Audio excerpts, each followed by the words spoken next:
Ya, mungkin kita tunggu dulu ya Bang Fikri. Siap-siap teman-teman. Halo, apa kabar?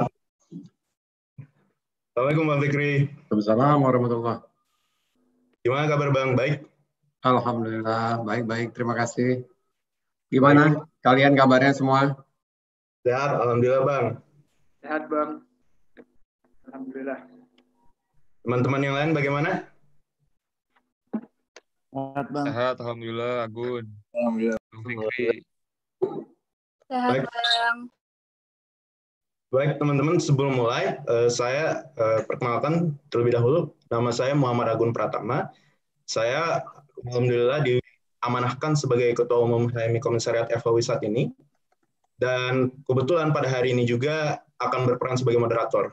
Nah, sebelum kita langsung bincang-bincang sama Bang Fikri di sini, saya ingin membacakan dulu tata tertib. Pertama-tama untuk teman-teman, mohon untuk mikrofonnya itu di silent sampai nanti ditunjuk oleh moderator dalam sesi tanya jawab nanti. Kemudian untuk teman-teman juga sangat disarankan untuk juga menyalakan webcamnya itu supaya kesannya lebih interaktif. Terus Bang Fikrinya juga nggak lihat layar blank gitu, kayak gitu teman-teman. Oke, berhubung Bang Fikrinya udah ada di sini, langsung aja kita mulai. Assalamualaikum warahmatullahi wabarakatuh. Waalaikumsalam. Waalaikumsalam warahmatullahi wabarakatuh. Semoga kita semua yang ada di sini dan juga teman-teman yang ada di sini semuanya berada dalam lindungan Tuhan Yang Maha Kuasa. Apalagi kita sekarang berada dalam situasi yang tidak normal karena ada pandemi COVID-19 yang hingga saat ini belum kelihatan ujungnya. Tentu dengan adanya kondisi seperti ini bukan berarti tali silaturahmi kita sesama manusia itu putus gitu. Dan seperti yang kita lakukan saat ini melalui HMI Komisariat FAUI di acara bincang bareng alumni HMI FAUI ini, itu adalah spirit yang tetap kita pegang dan akhirnya kita eksekusi hari ini bersama Bang Fikri Assegaf. Nah, kali ini kita berhadapan dengan sosok yang sekiranya sangat terkenal mungkin di Fakultas Hukum Universitas Indonesia, bahkan juga saya berani bilang merupakan titan dalam industri hukum di Indonesia, Bang Ahmad Fikri Assegaf. Beliau ini merupakan salah satu corporate lawyer yang mungkin kita bisa bilang berpengaruh di Indonesia. Dan dalam kegiatan ini kita akan mencoba mendalami hidup Bang Fikri Assegaf, baik waktu beliau menjadi mahasiswa dan juga dalam kehidupan profesional beliau sebagai corporate lawyer, untuk mencari inspirasi dan tentunya pembelajaran yang bisa kita praktekkan dalam hidup kita masing-masing. Sebelumnya, saya ingin membacakan CV Bang Fikri terlebih dahulu. Jadi Bang Fikri ini mahasiswa Fakultas Hukum Universitas Indonesia angkatan 1986. Beliau sembari itu menjadi mahasiswa juga pernah menjadi Ketua Senat Mahasiswa Fakultas Hukum UI ya, Bang Fikri. Ya, betul. Kemudian beliau juga, saya diberitahu juga co-founder ya dari salah satu organisasi terkenal juga gitu di FAUI, yaitu ALSA. Dulu namanya masih ASEAN ya Bang Fikri, belum ASEAN ya. Terus juga Serambi gitu, senantiasa ramah bernuansa Islam. Kemudian selepas dari alma mater kita, beliau kemudian melanjutkan pendidikannya S2 LLM di Cornell Law School pada tahun 1993, yang merupakan Ivy League gitu, di Amerika Serikat. Kemudian beliau juga melanjutkan karirnya sebagai lawyer di LGS, Lubis Ganis Sriwijaya, dari tahun 1993 hingga tahun 2000. Dan tentunya buat teman-teman yang ada di sini yang sering mengerjakan tugas dan juga belajar untuk mengerjakan ujian dan sebagainya, Bang Fikri juga co-founder dari hukumonline.com. Kita bisa lihat juga di background-nya Bang Fikri, hukumonline.com pada tahun 1998. Kemudian Bang Fikri juga co-founder dari justika.com, co-founder dari Pusat Studi Hukum dan Kebijakan, yang kajian-kajiannya banyak digunakan sebagai referensi di kita di HMI dan juga teman-teman yang ada di BEM. Dan tentu menjadi co-founder dan senior partner dari Assegaf Hamzah and Partners sejak tahun 2001. Tidak lupa juga Komisaris Independen Bank BNI sejak tahun 2018. Nah, itu CV yang saya pikir cukup panjang. Saya juga belum baca CV Bang Fikri dari law firm-nya dan juga individual Bang Fikri sebagai seorang corporate lawyer yang merupakan yang banyak banget pencapaian yang sudah didapat oleh Bang Fikri. seperti the deal maker of the year dan juga sebagainya gitu. Nah, pertanyaan saya Bang Fikri, melihat CV Bang Fikri yang saya sudah bacakan tadi, IPK Bang Fikri ketika Bang Fikri lulusnya berapa ya? itu pertanyaan sensitif tuh. Tapi mungkin sebelumnya saya mau agak koreksi sedikit ya, bahwa dan ini penting nih karena ini fakta sejarah gitu ya, bahwa saya tuh bukan co-foundernya ALSA. Co-founder ALSA itu, founder ALSA itu salah satunya yang paling utama tuh Bang Firoz Ghaffar. Itu beliau angkatan 83, dan ketika itu dimulai ALSA ya di pertama kalinya konferensi di Indonesia gitu, dan UI yang jadi motornya. Nah kemudian setelah itu ada hiatus gitu ya, beberapa setahun atau 2 tahun gitu nggak ada kegiatan. Kemudian saya melanjutkan lah gitu ya, dan kemudian dalam perjalanan pernah jadi sekjen ALSA juga gitu. Jadi proses foundingnya itu saya nggak terlibat karena saya baru masuk waktu itu. Oh, baru masuk ya Bang. Oke. Soal pertanyaan IP ya, mungkin saya jawabnya gini. Waktu pertama kali masuk di tahun pertama semester 1 itu mungkin 80% dari angkatan saya itu semuanya Nasakom. Nggak tahu masih ada nggak istilahnya tuh, nasib 1 koma gitu ya, karena kita memang masuk Fakultas Hukum kayak seperti dalam kegelapan gitu. Belajar ilmu negara misalnya. Ilmu negara itu nggak jelas sebenarnya apa yang dipelajari, mau belajarnya itu seperti apa, tujuannya apa, kemudian kemana, terus journey-nya juga sama sekali nggak engaging lah. Ini kita mencari pembenaran ya, karena memang nilainya nggak bagus. Tapi begitu gitu, dan itu tipikal perkuliahan di masa saya kuliah gitu ya, bahwa penekanannya pada diktat, bacaan utamanya itu juga kurang menantang gitu. Ini kebetulan saya baru lihat-lihat 2 minggu lalu ya, karena work from home, saya baru lihat-lihat buku waktu saya kuliah. Ini salah satu ini buku PIH nih segini gitu, disiplin nggak kelihatan ya. Kayaknya ini bukunya tipis banget gitu ya. Terus perihal kaidah hukum gitu bukunya. Padahal ini semua kayak materi-materi yang super penting gitu, yang fondasi dari pengetahuan hukum kita gitu. Nah itu jadi kalau menjawab ya untuk dapat IP 3 itu jelas susah banget gitu ya waktu zaman saya.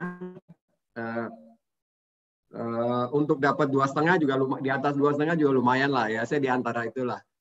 Tapi memang mahasiswa dulu sama sekarang itu jauh sekali. Tahu nggak bedanya apa kira-kira?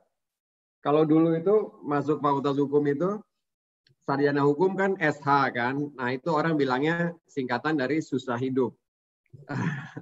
Jadi pandangan posisi alumni Fakultas Hukum yang punya peran di masyarakat dan sebagainya itu boleh dibilang nggak ada lah gitu. Sehingga persaingan masuk ke Fakultas Hukum UI itu nggak susah-susah amat gitu. Nggak seperti generasi kalian ya, di mana hukum udah punya peran yang jauh lebih penting, sehingga Fakultas Hukum itu jadi menurut saya informasi yang terakhir yang saya terima itu yang paling tinggi peminatnya gitu di UI gitu. Ini sesuatu yang nggak terbayangkan buat saya sih sekarang. Dahulu ya. Ya Bang, mungkin ada ini Bang, persepsi yang dibangun juga sama Pak Hotman Paris kali ya, yang memperlihatkan hidup sarjana hukum sebagai lawyer itu glamor gitu, sehingga banyak orang juga gitu yang pengen jadi lawyer gitu dan masuk jadi sarjana hukum gitu Bang. Gitu ya. Coba yang masuk Fakultas Hukum terinspirasi sama Hotman Paris, tunjuk tangan coba. Ayo teman-teman, ada nggak?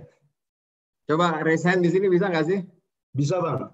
Atau coba kita voting deh, gimana caranya, nggak usah kelihatan nggak apa-apa. Gimana nih? teman-teman? Ah, Ada coba nggak? siapa aja coba. Nggak apa-apa. Saya pengen tahu aja nih. Kita buat jadi interaktif mungkin aja teman-teman. Biar teman-teman include juga gitu. Atau mungkin ada yang mau jadi corporate lawyer di sini kayak Bang Fikri. Mungkin bisa bilang juga. Ya, memang jadi ini saya senang sih di raise point ini gini ya, bahwa memang kayaknya kebanyakan orang, walaupun saya yakin gitu ya, banyak orang yang pengen jadi lawyer itu ketika ngelihat kawan-kawan yang berjuang di LBH, di ICW atau di Pusako, Universitas Andalas, atau di yang anti korupsi di UGM atau di UI gitu ya, yang di UI yang ini Yang lupa namanya. Ya itulah, itu terinspirasi sama teman-teman itu. Tapi juga memang sayangnya banyak yang terinspirasi dengan gambaran kemewahan kehidupan advokat gitu ya. Ya Hotman salah satunya yang sering berkampanye tentang ininya Lamborghini-nya dan sebagainya gitu ya. Itu memang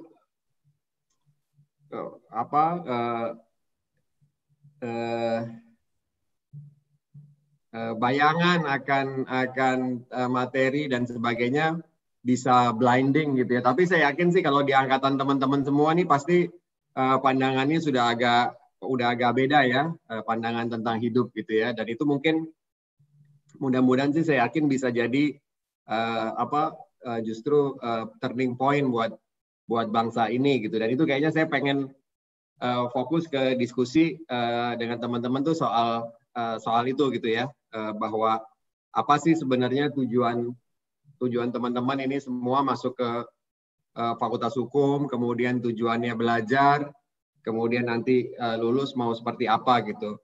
Ya buat eksperimen, buat proses berpikirnya boleh berkaca dari apa yang saya lalui gitu, dan saya pikir pertanyaan-pertanyaan yang sudah di poin-poin diskusi yang sudah disampaikan ke saya itu cukup relevan gitu. Tapi konteksnya saya pikir penting sekali gitu saya untuk mendiskusikan mengenai peran kita nih sebagai lawyer dalam konteks bangsa ini, kemudian dalam konteks etika, kemudian dalam konteks masa depan profesi advokat itu sendiri.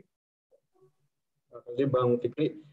Dari Tor yang kita udah kirimin Bang Fikri juga, saya juga ada pertanyaan-pertanyaan tambahan Bang mengenai profesi advokat secara umum, terutama juga dengan munculnya banyak persaingan dalam dunia advokat. Sekarang juga udah banyak law-firm yang baru muncul langsung cepat naik seperti Umbra, ada juga Walalayan Partner, dan juga mengenai startup juga Bang, seperti Lexstar dan juga Plato itu.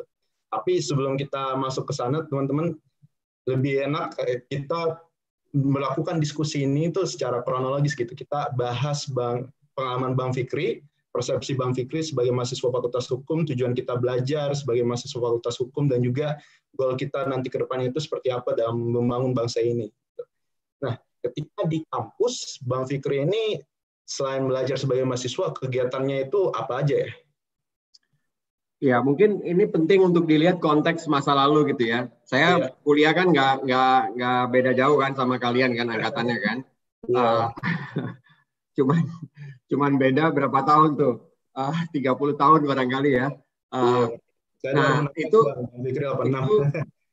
saya masuk kampus tuh tahun 86. Tahun 86 itu kalau secara dalam konteks sejarah bangsa kita itu kita udah 20 tahun into dictatorship dari Soeharto gitu ya. Di situ kampus sudah kebebasan berpendapat di kampus itu udah dibendung gitu ya, udah cukup lama gitu ya. Jadi udah hasilnya udah pas masa saya itu udah optimal sekali. Kemudian dalam konteks kebebasan berpendapat bukan hanya pada mahasiswa, pada dosen sendiri sudah melakukan self censorship yang luar biasa gitu ya. Jadi 20 tahun itu adalah perjalanan kebekuan, pembentukan kebekuan, dan udah mulai membeku lah gitu daya kritis komponen bangsa kita yang di kampus terutama gitu ya, itu udah membeku. Orang udah takut untuk ngomong berbeda. Orang udah takut untuk bicara kritis.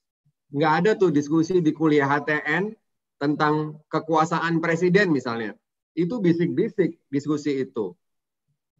Misalnya kita wisata ke Bali, kita naik kereta rame-rame sama mahasiswa Fakultas Hukum di UI. Kemudian untuk di kereta kita diskusi yang agak bau-bau politik sendiri, kita bisik-bisik. Semua itu sangat mencekam, ya, bahwa untuk kita berpikir kritis, berbicara kritis itu perlu tenaga yang luar biasa.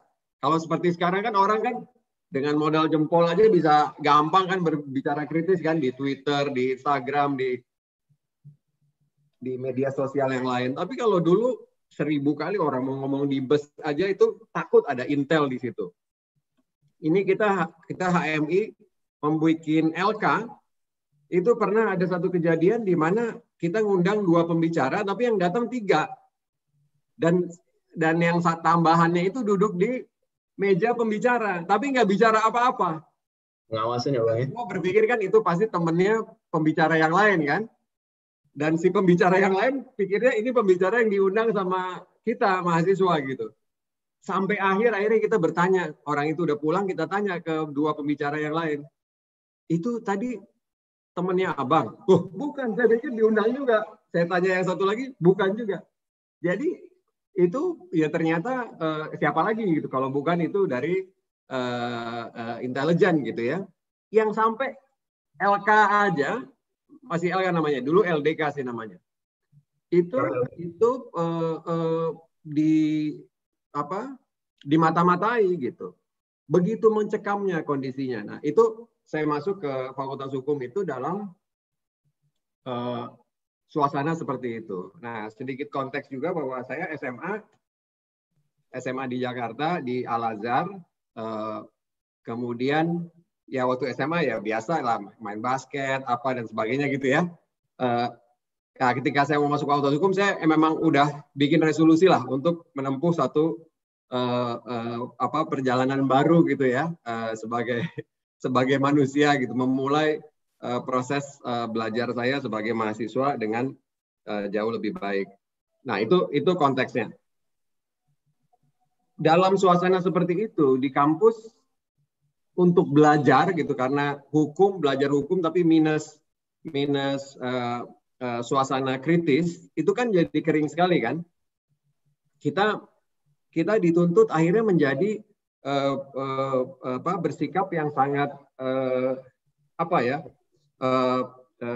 formalistis gitu ya. Jadi misalnya contohnya ketika kita bicara peraturan, karena ya udah peraturannya seperti itu, ya udah begitu gitu. Seakan-akan kita hanya boleh cukup menerima saja gitu ya. Jadi memang perkuliahan paling nggak buat saya dan banyak teman-teman itu bukan sesuatu yang menarik dan menantang. Sehingga kita coba cari berbagai alternatif lain gitu ya, termasuk dengan ajakan senior Bang Indra Savitri waktu itu 2 tahun di atas kami. Kita beberapa orang membentuk kelompok studi yang itu kita baca buku, kita bikin paper, kita presentasi dan diskusiin gitu internal dan mengundang orang-orang dari luar. Kemudian itu juga melahirkan LK2 gitu ya, Bang Indra Savitri itu foundernya. Itu dari keresahan kita gitu melihat kebuntuan proses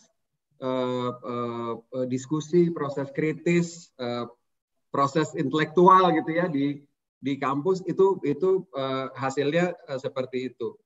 Jadi kita outletnya ke sana, kemudian dan dengan kegiatan kemahasiswaan saya ikut senat, kemudian habis itu ikut pers mahasiswa juga dulu Warta UI namanya, dan kemudian kita membentuk waktu angkatan saya itu baru dimulai lagi proses menuju pembentukan organisasi kemahasiswaan tingkat universitas. Dulu tuh nggak boleh, dulu dibubarin kan, ada Dewan Mahasiswa dibubarin karena mahasiswa dianggap terlalu berpolitik.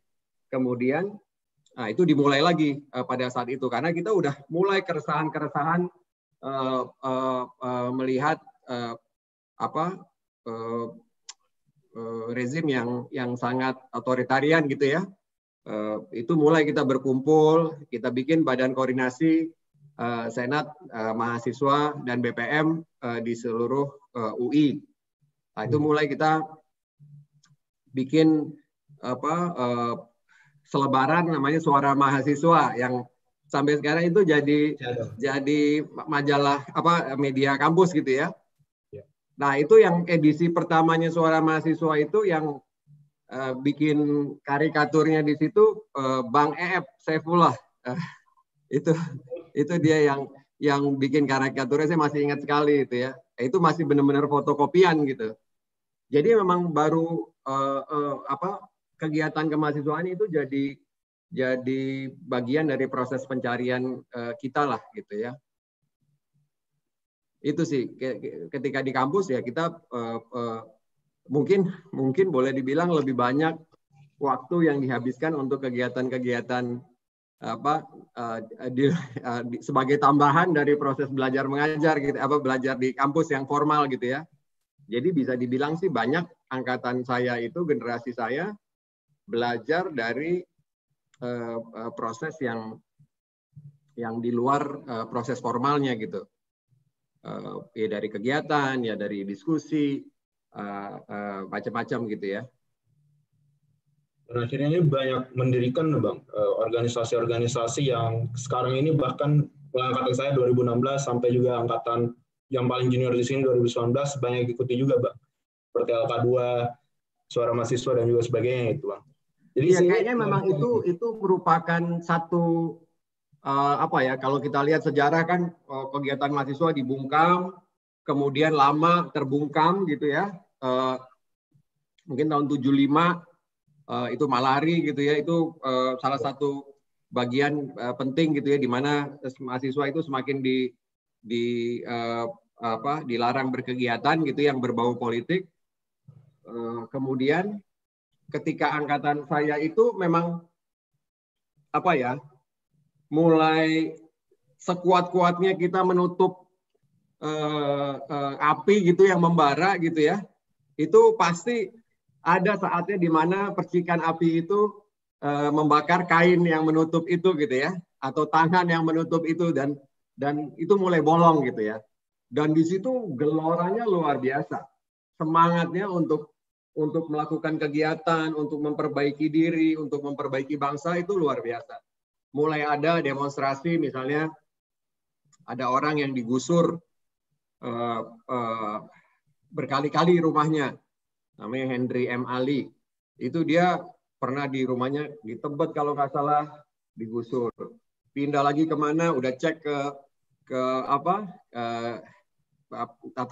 balai kota, digusur lagi. Akhirnya dia pindah ke dekat UI, digusur lagi untuk jalanan. Nah, itu dia akhirnya mahasiswa ngelihat dia yang terzolimi, kita nemenin dia lah di situ gitu ya. Dan itu berbagai mahasiswa dengan berbagai latar belakang, pemikiran dan sebagainya, itu kita bersatu gitu ya, berkumpul dan berkegiatan bersama. Bang. Terus pertanyaan dari saya Bang, dengan segala pengalaman Abang nih waktu Abang jadi mahasiswa, Abang ini kan aktivis mahasiswa ya. Nah, saya mau tanya nih Bang, kenapa dari aktivis mahasiswa ini Abang jadi tertarik untuk masuk ke dalam dunia advokat gitu, menjadi seorang corporate lawyer seperti Abang sekarang ini? Itu prosesnya gimana ya Bang? Kenapa Abang memilih karir seperti ini? Ini kalau ada yang bilang tuh hidup orang tuh kita nggak akan pernah tahu ya jalan hidup kita gitu ke depan. Yang bisa kita lakukan adalah kita selalu berusaha punya niat yang baik gitu ya dalam menjalani kehidupan kita. Kita bekerja keras dan punya tujuan yang berusaha, punya tujuan yang mulia gitu ya. Saya nggak pernah berkeinginan jadi advokat waktu setelah menjalani kehidupan mahasiswa, waktu masuk saya memang masuk udah langsung mau hukum ekonomi gitu, karena saya pikir mau jadi konsultan hukum yang waktu itu baru mulai tuh, profesi konsultan hukum tuh baru mulai berkembang. Kemudian ketika menjadi mahasiswa ya saya transformasi gitu ya, melihat begitu kondisi pendidikan di kampus dan sebagainya, saya merasa terpanggil lah, pengen ikut juga bersama-sama senior-senior yang udah duluan jadi dosen untuk ikut memperbaiki. Waktu itu kita ada satu angin segar dulu, Bang Herman Raja Guguk. Saya nggak tahu masih ngajar nggak Bang Herman sekarang. Tapi beliau tuh baru pulang dokter dari Amerika, dan betul-betul buat kita itu karena dulu memang jumlah dokter di Fakultas Hukum dan guru besar di Fakultas Hukum UI itu sangat sedikit dibanding yang lain gitu ya. Dan tokoh-tokoh baru yang cukup dikenal di tingkat nasional itu juga belum terlalu banyak gitu ya waktu itu. Entah kenapa gitu ya, ada mungkin proses yang agak panjang yang menyebabkan sampai ke titik itu. Nah, hadirnya Bang Herman ini memberikan semangat baru gitu ya, karena intelektual muda, ya walaupun nggak muda-muda amat gitu ya waktu itu, mungkin beliau tuh berapa lah, 30-an lah barangkali ya, pertengahan 30-an. Kalau dilihat dari umur saya sekarang sih muda juga itu. tapi dulu juga kelihatan muda gitu ya, baru pulang, kemudian dengan semangatnya, dengan berbagai pemikirannya yang berusaha mendobrak kemapanan yang ada gitu ya, dengan ide-ide baru, dengan memperkenalkan mata kuliah baru. Jadi dia jadi inilah. Nah, saya dapat kesempatan jadi asisten beliau, dan inilah saya menjadi memutuskan untuk terus mengajar gitu bersama dengan beberapa kawan yang lain. Dan akhirnya setelah lulus saya 2 tahun tuh menjadi asistennya Bang Herman. Beliau kemudian jadi pembantu dekan 1, saya ikut membantu beliau, sampai akhirnya memang penerimaan dosen itu kan masih lewat jalur pegawai negeri gitu ya. Entah kenapa saya nggak pernah dapat panggilan gitu. Sampai satu titik Bang Herman udah kasihan sama saya barangkali ya. Ini nasibnya nggak jelas gitu kan, kepegawaiannya nggak jelas. Akhirnya dia bilang, waktu itu saya sedang sama Bang Herman, sedang ada penelitian dengan Mas Arief Surowijoyo, beliau foundernya LGS. Itu di ruangannya Bang Herman. Bang Herman ini salah satu pengalaman hidup yang nggak akan pernah saya lupakan gitu ya. Di situ Bang Herman bilang, Fik, udah kau ikut aja sama Arief sini. Terus saya kasihan juga sama Mas Arief di situ, karena kayak di fait accompli gitu kan, disuruh menerima orang yang diminta oleh kawannya dia, karena beliau sama Bang Herman tuh sama-sama dulu kuliah di UDAP ya, satu kosan lah di Seattle dulu. Akhirnya ya udah, mulai titik itu setelah 2 tahun kurang lebih di Fakultas Hukum, hari itu tanpa ada rencana, tanpa apa, saya disuruh ikut, dan saya terus terang juga cukup putus asa juga, karena kesempatan untuk berkarir di kampus belum nggak terbuka. Akhirnya ya udah, dengan berat hati waktu itu ya, bukan berat hati sih ya itu keputusan besar. Saya diskusikan dengan keluarga saya, pada setuju juga, ya udah saya mulailah bekerja sebagai advokat gitu ya.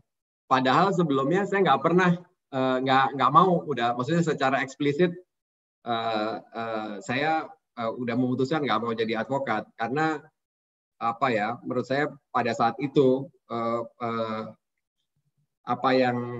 masa depan yang saya harapkan itu nggak bisa saya peroleh dengan profesi itu, karena memang yang kelihatan kan glamornya, apanya dan sebagainya gitu. Padahal waktu itu kondisi pemikiran kita memang cukup berbeda lah gitu ya. Itu lagi proses transformasi penting dalam masyarakat kita, dalam mahasiswa gitu ya, organisasi mahasiswa, sehingga kita merasa jalur untuk berbuat sesuatu itu lebih bagus di kampus.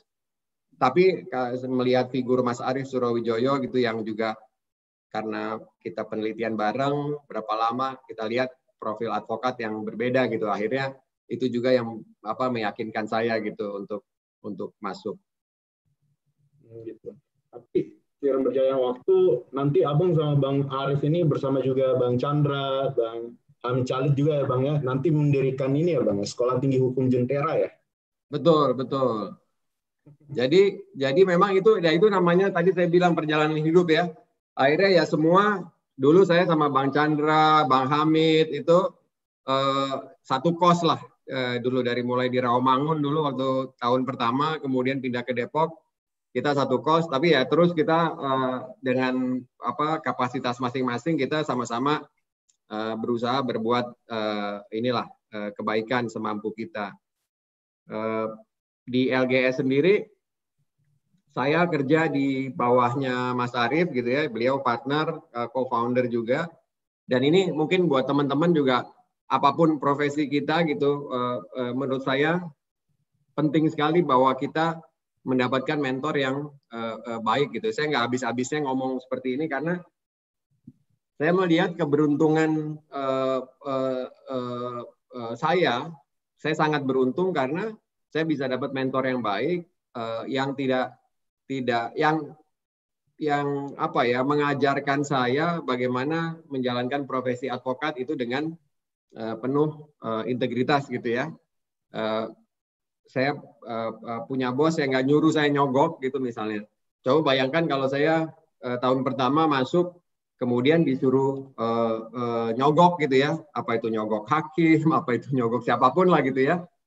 Itu bayangkan proses pelajaran yang harus saya lalui gitu. Akhirnya saya mungkin pekerjaan saya harus hari-hari harus berpikir bagaimana menyogok yang efektif gitu kan. Bayangin coba kita menghabiskan waktu kita untuk itu gitu. Atau kalau kita nggak mau nyogok, bagaimana caranya ngeles supaya nggak disuruh nyogok gitu. Itu kan such a waste of time gitu. Nah alhamdulillah saya nggak sama sekali gitu ya. Nggak pernah dihadapkan pada posisi seperti itu, sehingga betul-betul fokus pekerjaan ya pada melaksanakan pekerjaan sebaik-baiknya, dan itu juga jadi bekal gitu ke saya. Saya ketahui banyak orang yang mengalami sebaliknya gitu ya, masuk ke kantor dapat bos itu dapat atasan yang memaksa gitu ya, dan biasanya argumen banyak lah gitu justifikasinya ya, nggak akan mungkin kalau nggak nyogok, segala macam lah gitu. Dan kalau kita pendekatannya simplistik sih memang ya, oh iya kayaknya bener ya, dan toh semua orang melakukannya gitu. Itu seakan-akan bisa kita lihat sebagai hal yang kecil gitu, tapi sebenarnya itu sangat fundamental. Itu mempengaruhi psyche kita gitu, itu mempengaruhi bagaimana kita berpikir, itu mempengaruhi bagaimana kita mendekati kehidupan gitu ya. Menurut saya itu adalah segalanya gitu ya. Ketika kita bicara bagaimana kita bertingkah laku gitu ya di dalam masyarakat, itu adalah benar-benar titik yang amat sangat menentukan gitu. Manusia seperti apa kita gitu ya. Pengalaman kerja pertama itu. Oleh karena itu, ini saya selalu menyampaikan gini ke teman-teman yang masih mahasiswa gitu ya, dalam setiap kesempatan. Jangan kalian sia-siakan usia kalian, jangan kalian sia-siakan hati nurani, jangan kotori hati nurani dengan bekerja di tempat yang menyuruh Anda melakukan hal-hal yang bertentangan dengan hati nurani Anda gitu, bertentangan dengan etika gitu. Karena itu tuh seperti antara perbuatan melanggar etika itu seperti ada tabirnya lah antara kita gitu ya. Begitu kita udah mulai melangkah menerobos tabir itu, masih setengah kaki kita lah yang di dalam gitu ya, itu kemungkinan kita untuk kemudian menjadi satu kaki, dua kaki, seluruh badan kita masuk ke sana itu sangat besar gitu ya. Dan itu seperti sumur yang tidak berdasar, karena selalu dorongan itu akan terus semakin besar, tuntutannya akan semakin besar. Oleh karena itu begitu dapat bos yang nyuruh begitu atau pekerjaan yang mengharuskan kalian melakukan itu, lebih baik tinggalkan gitu. Begitu banyak kesempatan lain yang tersedia gitu. Jangan pernah takut lah. Jangan pernah takut untuk tidak mendapatkan kesempatan mendapatkan pekerjaan yang mulia atau pekerjaan di mana Anda bisa memuliakan diri Anda sendiri gitu. Itu tapi memang untuk itu motivasi juga harus disetel gitu kan. Kita dari awal juga tadi tujuan hidup kita ya, kita dari awal kita harus pertanyakan gitu ya, apa yang mau kita raih dalam hidup ini. Ya teman-teman mungkin juga tahu gitu ya bahwa ini perdebatan umat manusia yang udah sejak dulu gitu ya.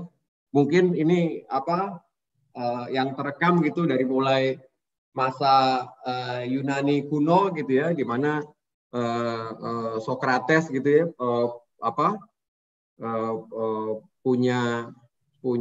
memberikan berbagai pernyataan, antara lain waktu dia sedang melakukan pembelaan dirinya gitu ketika dia diadili karena dia dianggap mengkorupsi pemikiran anak muda dan juga tidak mengakui agama, tidak mengakui Tuhan. Ya dia bilang bahwa tujuan hidup ini bukan untuk mengumpulkan kekayaan atau power, tapi untuk mencari virtue, untuk memperjuangkan keadilan. Itu tujuan hidup. Bayangkan maksudnya sejak 350 atau 400 tahun gitu ya, sebelum Common Era ya, itu udah seperti itu gitu diskusinya, tantangannya udah seperti itu. Itu menunjukkan beratnya tantangannya gitu, karena itu bagian yang udah melekat dalam kehidupan mahasiswa sejak ribuan tahun yang lalu. Tapi di sisi lain juga bahwa dulu udah ada orang berpikir untuk menolak itu gitu. Ya kemudian setelah itu kalau ya kita sebagai Muslim juga kita melihat bagaimana Rasulullah hidup gitu kan, bagaimana pandangan Rasulullah SAW tentang dunia, tentang harta, bagaimana dia dengan segala tentang power gitu ya, dengan begitu banyak kesempatan dia, posisi dia, itu apa sikap yang beliau ambil. Nah, itu menurut saya itu pelajaran yang luar biasa dan harus menjadi fondasi kita gitu ya, apalagi teman-teman sebagai kader himpunan mahasiswa Islam, itu yang harus jadi fondasi, bukan tujuan hidup kita bukan untuk mencari power, bukan untuk mencari harta benda, tapi untuk berbuat kebaikan. Dan kalau nggak salah Sokrates itu juga bilang bahwa ya kalau tujuannya udah baik ya itu akan datang sendiri, walaupun dia sendiri dalam kehidupannya dia nggak menginginkan itu gitu ya. Dia kan hidup dengan sangat miskin, bahkan untuk makan pun dia mengandalkan dari hari ke hari itu nggak ada jaminan dia bisa dapat makan gitu ya. Tapi bukan yang seperti itu yang kita cari, tapi ya yang paling penting tujuan dasarnya itu apa. Dan saya pikir generasi teman-teman semua ini memang umumnya begitu berpikirnya. Itu yang bikin saya sangat optimis lah gitu sama masa depan bangsa kita gitu ya. Baik, terima kasih Bang. Ini saya mau nanya nih Bang, mengenai apa yang Abang bilang tadi itu, bahwa mengutip Sokrates bahwa hidup itu ya menyebarkan virtue gitu, menyebarkan kebajikan gitu. Berhubung dengan profesi Abang sebagai advokat yang juga dicap sebagai officium nobile, merupakan suatu pertanyaan yang mendasar juga nih Bang dari saya ini.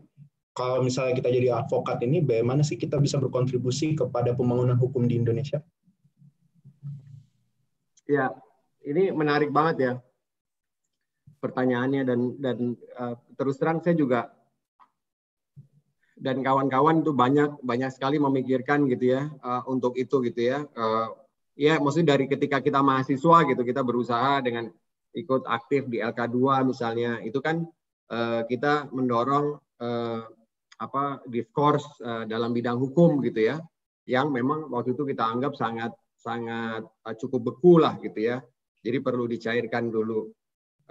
Dan kalau kita lihat ya alhamdulillah setelah reformasi beberapa bidang hukum itu kan luar biasa perkembangannya gitu ya. Misalnya yang menyangkut politik ya, berkaitan dengan politik, berkaitan dengan konstitusi gitu, itu luar biasa gitu ya. Kita kayak effortnya benar-benar sangat besar lah situ. Menyangkut kebebasan pers itu juga ada periode di mana itu mengalami kemajuan yang luar biasa. Jadi memang udah berbeda sekali ketika dulu saya mahasiswa dengan sekarang kondisinya itu udah jauh lah ya berkat reformasi gitu ya. Seandainya reformasi itu tidak terjadi, seandainya kebebasan berpikir itu terus dikekang, seandainya dosen itu takut untuk mendorong mengajarkan mahasiswa untuk berpikir kritis, maka niscaya kita akan kembali ke era kegelapan itu gitu ya. Nah, kita bersyukur sekarang kita dalam era demokrasi gitu ya, kita bebas menyampaikan pendapat, walaupun selalu ada tantangan-tantangan gitu ya. Dan saya pikir nggak ada kehidupan yang tidak ada tantangannya. Nah, ini kita semua harus sadar akan apa yang harus kita perjuangkan. Kemudian bagaimana tantangan-tantangan ini bisa kita atasi dengan baik. Nah, selama sikap kritis itu terus didukung, selama kebebasan berpendapat itu tetap dijamin, selama para sarjana hukum itu memiliki pemikiran untuk terus mendorong kemajuan hukum, itu saya yakin kita akan bisa mengejar ketinggalan. Karena coba teman-teman bayangkan, kita ini terus terang cukup sial lah gitu ya dibanding negara-negara tetangga kita seperti Malaysia, Singapura gitu dalam konteks hukum. Kenapa? Kita mewarisi hukum dari Belanda, ya kan? Dan dalam masa penjajahan itu pertama kita dibedakan gitu kan sebagai golongan pribumi, kemudian partisipasi kita juga dalam sektor hukum juga itu sangat rendah. Yang bisa kuliah hukum kemudian menjadi advokat tentu ya para bangsawan gitu ya. Kita bersyukur juga banyak para pendiri bangsa kita itu berlatar belakang hukum kan. Artinya apa? Mereka menggunakan privilege mereka, dapat kesempatan belajar banyak di Belanda untuk untuk kebaikan bangsa kita ya. Walaupun itu sangat tipis ya, kita bicara cuma beberapa individu gitu kan. Sehingga apa? Bayangkan kalau kita lihat dalam konteks kaderisasi. Sedikit sekali orang yang di training ya untuk bisa meneruskan tradisi hukum kita. Kemudian setelah kita merdeka, itu juga kualitas dari proses dari pendidikan hukum. Saya nggak tahu ketika begitu setelah kemerdekaan itu bagaimana gitu ya. Ada yang orang bilang, oh enggak, dulu dosennya masih banyak yang Belanda, yang mentang-mentang bule dipikir pasti bagus gitu kan. Padahal kan juga nggak jaminan gitu kan. Tapi memang mungkin dulu masih proses diskusinya masih lebih bagus. Kenapa? Karena kita banyak referensi yang masih menggunakan referensi khazanah perdebatan hukum yang Belanda gitu ya. Buku-buku barangkali kita masih baca buku-buku asli gitu ya dengan bahasa Belanda dan sebagainya. Nah, itu menjadi terus-menerus tergerus.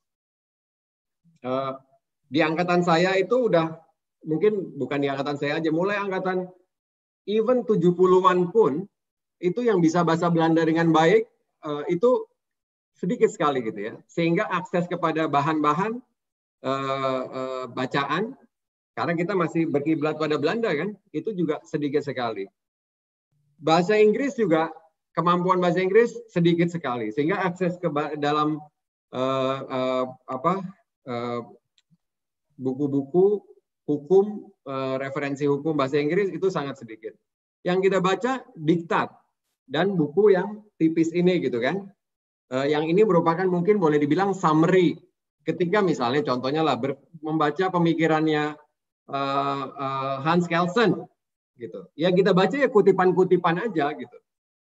Bukan bukunya dia pure theory of law gitu misalnya yang kita coba selami gitu kan. Kasus-kasus juga putusan pengadilan kita baca summary keputusan pengadilan dari Belanda gitu. Nah, itu membuat masa paceklik kalau menurut saya, paceklik pemikiran hukum Indonesia. Nah, sampai didobrak sampai reformasi, cuman ketika reformasi pun yang berkembang yang aspek-aspek hukum yang sifatnya dekat dengan politik gitu ya. Yang menyangkut perdata, menyangkut hukum ekonomi secara umum, itu terus terang masih sampai sekarang sih kalau menurut saya itu masih paceklik. Sedangkan bandingkan dengan Malaysia dan Singapura, ya mereka cukup beruntung karena beruntung dijajah.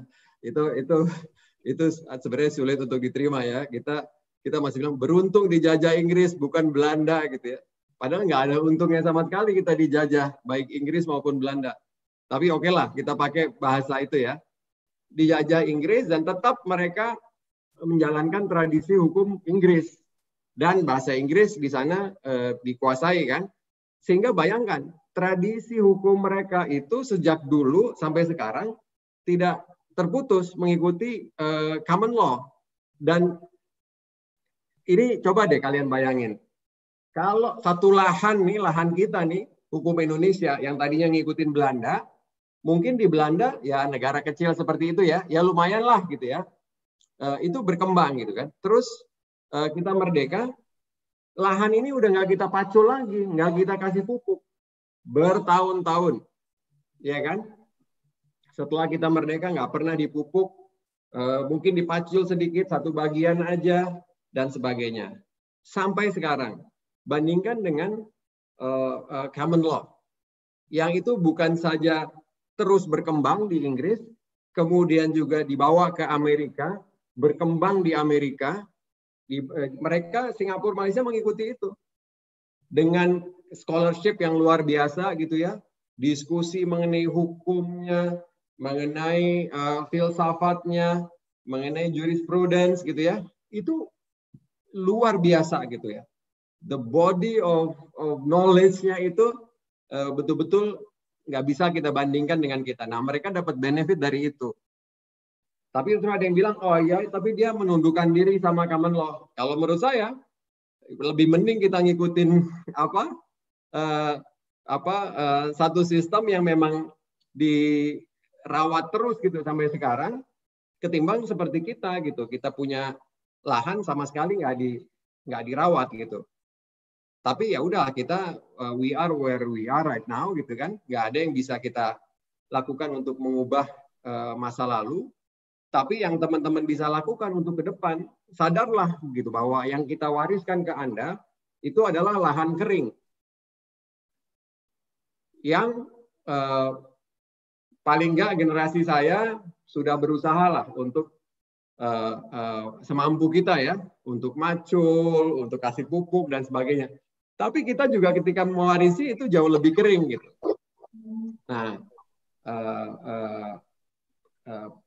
tugas teman-teman ini semua untuk apapun profesinya nanti untuk meneruskan perawatan lahan ini, bikin lahan ini menjadi lebih subur sehingga bangsa kita ini punya fondasi yang lebih kuat lagi gitu.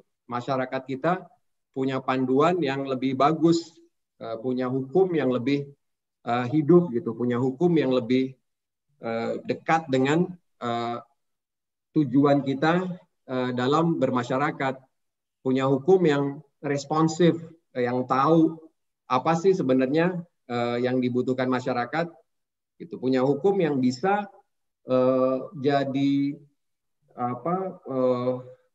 alat atau jadi sarana, mungkin bukan alat ya, lebih terlalu sempit kalau itu, sebagai sarana untuk mendorong perubahan sosial bangsa kita menjadi bangsa yang lebih kuat dan lebih baik. Itu yang menurut saya tugas berat yang teman-teman miliki, itu sih. Jadi mendengar kata-katanya Bang Fikri, saya teringat kutipannya ini, standing on the shoulders of giants, gitu. Bahwa kita melanjutkan pembangunan dan juga karya-karya yang dilakukan generasi kita sebelumnya, gitu. Yang mana nanti kita akan bangun dan persiapkan untuk generasi berikutnya. Nah, berhubung kita ngomong mengenai karir juga nih, Bang. Saya masih ingat nih, Bang Fikri di OLC 2018 itu pernah bilang gitu, alumni FHU itu harus lebih banyak terlibat di sektor publik, Bang. Nah, saya mau nanya nih, Bang. Kebetulan yang hadir di webinar pada hari ini tuh banyak juga mahasiswa baru nih, Bang, yang 2019 gitu. Dan masih belum tahu nih karirnya mau kemana gitu, mau jadi advokat atau mungkin karir yang lain gitu. Mungkin juga Bang Fikri juga bisa memberikan insight gitu mengenai pentingnya sektor publik juga gitu untuk kita sebagai mahasiswa FHUI dan tentunya kader HMI untuk bisa berkarir dalam membangun pembangunan hukum di Indonesia. Gimana, Bang? Iya, kalian nih sangat beruntung gitu ya, karena lahan karir itu sangat luas ya, terbukanya gitu ya. Beda banget again sama generasi kami itu dulu gitu ya. Kayak contohnya yang sekarang paling clear gitu di bidang judiciary itu di lembaga peradilan gitu ya. Untuk sekarang ini jadi hakim itu merupakan peluang yang luar biasa gitu ya. Kenapa? Karena kita sekarang nih alhamdulillah punya Mahkamah Agung yang lebih baik gitu ya. Mahkamah Agung yang lebih memikirkan, yang berusaha untuk melakukan perubahan, untuk berusaha untuk melakukan perkembangan gitu ya. Antara lain dengan melakukan rekrutmen yang transparan, kemudian dengan reformasi birokrasi di lembaga peradilan ini yang berjalan dengan lumayan baik, sehingga basic compensation untuk seorang hakim itu lebih wajar sekarang gitu. Kalau dulu basic compensation-nya itu seakan-akan dibilang ya udah lu hakim lu harus korupsi lah kalau lu untuk hidup gitu. Jadi settingnya membenarkan orang untuk korupsi karena memang apa yang didapat udah nggak mungkin buat hidup gitu. Jangankan menghidupi keluarga, menghidupi diri sendiri aja enggak. Nah sekarang itu udah berubah. Bahkan saya boleh bilang nih dalam konteks ini, dalam bidang hukum yang menyumbangkan perubahan yang paling signifikan bukan eksekutif, bukan juga legislatif, tapi yudikatif yang dimotori oleh Mahkamah Agung. Begitu banyak terobosan yang dilakukan, yang itu semuanya nggak mudah gitu ya. Karena kita dari awal sejak reformasi kita itu salah satu fokus dari pemikiran kita ya, para advokat, para aktivis LSM gitu ya, yang bicara tentang reformasi hukum, judiciary ini jadi bagian yang jadi perhatian besar. Dan apa yang udah dilakukan luar biasa, harus kita hargai. Cukup? Enggak, masih jauh dari cukup. Tapi apakah ada yang dilakukan? Ada, dan lumayan banyak. Dan punya impact yang sangat besar. Nah, oleh karena itu, teman-teman, profesi hakim itu sangat menarik kalau menurut saya untuk teman-teman pertimbangkan gitu ya. Karena dulu itu bukan opsi lah gitu ya. Kemudian profesi-profesi lain, teman-teman nih saya selalu bilang di AHP juga dimanapun lah tempat saya bekerja, saya selalu bilang bahwa anak-anak hukum sekarang, lulusan hukum sekarang itu jauh lebih pinter daripada lulusan hukum masa sebelum-sebelumnya gitu ya. Nah oleh karena itu saya yakin dengan bekal pengetahuan di kampus yang juga saya yakin udah jauh lebih baik, kemudian dengan tingkat kemampuan teman-teman semua itu yang bisa dilakukan bukan cuman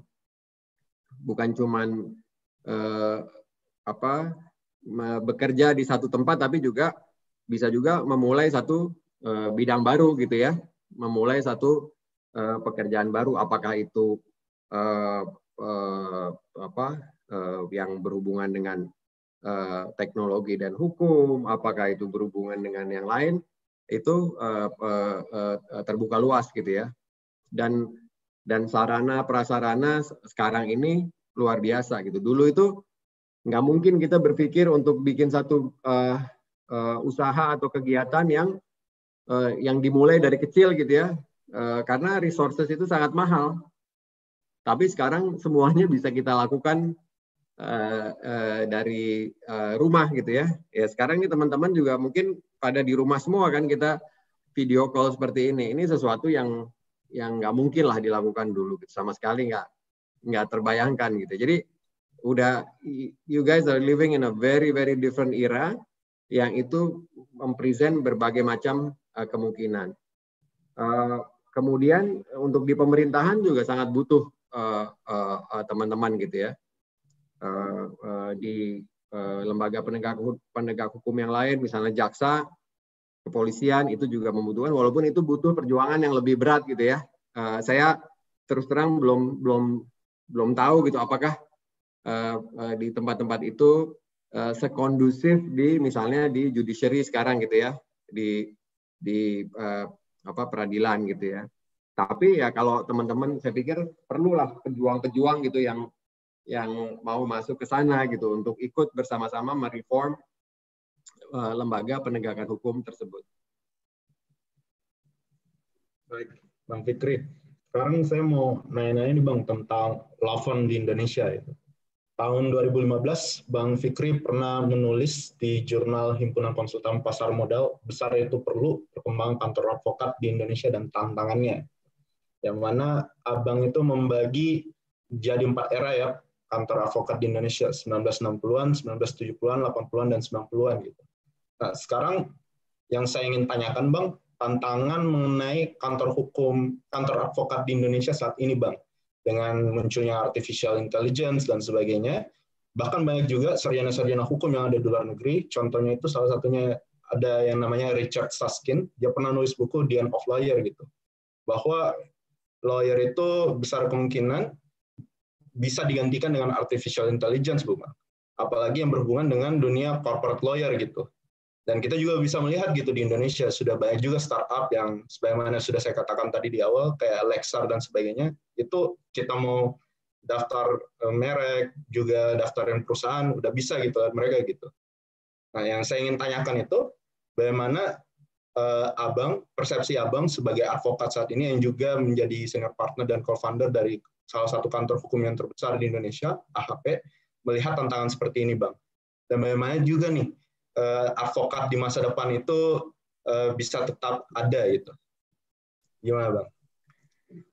Ya, ini menarik ya. Dulu kita waktu mulai AHP itu tahun 2001, Januari tanggal 2 itu kita mulainya tuh. Saya mulai di LGS tahun 93, 6 bulan saya kerja di sana, terus saya pergi kuliah. Kemudian balik lagi setelah kerja sebentar di Washington DC, balik itu tahun 95 awal kalau nggak salah. Kemudian 2001 akhir saya memutuskan untuk berhenti dan kemudian set up AHP. Itu kita mulai berlapan gitu ya. Kita waktu itu Indonesia baru krisis ekonomi yang sangat besar gitu ya. Kalau kita ini mudah-mudahan sekarang ini nggak jauh lebih besar daripada dulu gitu ya. Di awal-awal sih kita sempat khawatir nih ini bakal jadi periode krisis yang jauh lebih besar. Tapi ya ini masih mudah-mudahan lah kita bersama-sama berdoa bangsa kita aman melewati periode yang sangat berat ini. Nah itu kita melihat kita nggak bercita-cita jadi law firm paling besar di Indonesia gitu ya. Tapi yang kita lakukan adalah kita pengen berbuat sesuatu yang sangat berbeda dengan law firm umumnya pada saat itu gitu. Ya perbedaannya pertama bahwa kita ya karena saya Chandra itu kita sama-sama di LGS sebelumnya kan, kemudian ya kita mahasiswa sama-sama, kita punya semangat perjuangan yang sama lah gitu ya. Kita berikrar lah bahwa kita mau melakukan praktek hukum yang bersih gitu ya. Bersih itu apa? Kita tidak nyogok, kita tidak terima, kita tidak mau kasih kickback ya untuk ngasih pekerjaan, nyogok orang gitu di kantornya klien, misalnya bagian legalnya gitu ya. Itu kita nggak mau karena menurut kita itu sama aja kita partisipasi dalam korupsi ya. Korupsinya sih orang bagian legal. Kemudian yang kedua kita juga mau udah mengalokasikan 7% dari profit kita untuk kegiatan sosial, khususnya yang dalam bidang hukum. Itu waktu itu kita belum punya untung ya, karena baru mulai kan, tapi kita udah niat, yang penting niat dulu nih. Dan itu kita masukin ke anggaran dasar kita. Kemudian kita mau menjadikan AHP itu platform yang terbuka untuk orang yang mau berpraktek hukum. Karena kita tahu bahwa praktek hukum itu yang menentukan sukses atau tidaknya adalah orangnya, ya kan? Karena itu yang memberikan pelayanan, memberikan servis adalah si para lawyer itu. Nah, saingan kita adalah saingan dalam tanda petik ya, bukan kantor lain. Saingan kita adalah orang yang tim kita yang ingin membuka kantor sendiri gitu ya. Karena kan entry barrier-nya gampang. Oleh karena itu entry barrier-nya kecil gitu ya. Sehingga orang kalau mau buka kantor ibaratnya tinggal pasang papan nama, tok tok tok gitu ya. Udah beres gitu kan. Oleh karena itu kita men-set kantor kita itu dengan that in mind gitu, bahwa ini harus hitungannya orang secara ekonomis dan secara lainnya itu lebih menguntungkan untuk tetap di kita ketimbang buka sendiri. Nah itu udah artinya bukan cuma dari segi materi ya, dari berbagai macam aspek lah. Itu udah set us very different dengan yang lain gitu ya di saat itu. Dan keyakinan bahwa tim kita itu adalah bagian terpenting dari kantor kita, itu juga sesuatu yang dari awal kita betul-betul kita sadari dan kita jaga. Nah itu sebenarnya yang ya tentu dengan bahwa kita pengen menyediakan servis yang sebaik-baiknya dan sebagainya gitu ya. Tapi kita sadar betul bahwa kalau kita nggak bisa merekrut yang terbaik, maka kita juga nggak akan bisa memberikan jasa yang terbaik gitu ya. Itu logikanya seperti itu. Oleh karena itu kita coba rekrut orang yang terbaik. Yang terbaik juga bukan karena IP-nya tinggi ya. Itu nggak jaminan kan IP kan. Dulu dan sekarang saya yakin itu nggak jaminan gitu. Tapi banyak faktor yang kita lihat kan. Kemudian bagaimana supaya terus orang tetap bahagia gitulah kerja di tempat kita gitu. Ya walaupun jam kerjanya panjang dan sebagainya ya, tapi kita berusaha. Dan alhamdulillah itu sepanjang AHP berdiri ya udah hampir 20 tahun, nanti tahun depan itu kita mungkin retention rate itu selalu 90% ke atas lah. Artinya orang yang dulu masuk, anak baru gitu kayak kalian yang baru lulus gitu masuk, sekarang udah banyak yang jadi partner gitu di situ gitu di AHP. Dan itu nilainya luar biasa buat organisasi. Kenapa? Karena itu kan knowledge yang diakumulasi kan sama kita masing-masing yang bekerja di situ kan. Begitu keluar, bayangkan itu ada satu hole gitu yang tercipta kan ketika ada orang keluar gitu. Dan hole itu harus dicoba cari isinya, dan itu sangat sulit. Dan penyakitnya memang kebanyakan organisasi itu tidak menghargai orang yang di dalam, tapi lebih ngelihat terpana dengan orang yang di luar gitu. Padahal kalau seringkali kalau dipikirin, orang yang di dalam itu jauh lebih bagus mungkin dari yang di luar. Tapi karena ada di pelupuk mata, sehari-hari kita ketemu sehingga kita kurang menghargai. Nah itu semua pendekatan yang betul-betul menekankan pada budaya kantor, kemudian kebahagiaan dalam bekerja gitu ya, semaksimal mungkin gitu ya. Itu dan kesempatan yang terbuka gitu ya untuk berkarir gitu, itu sangat penting gitu ya. Dan kita semua, saya, Chandra, dan teman-teman yang lain juga sadar bahwa kita bikin kantor ini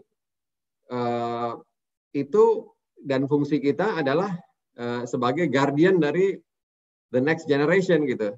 Ini bukan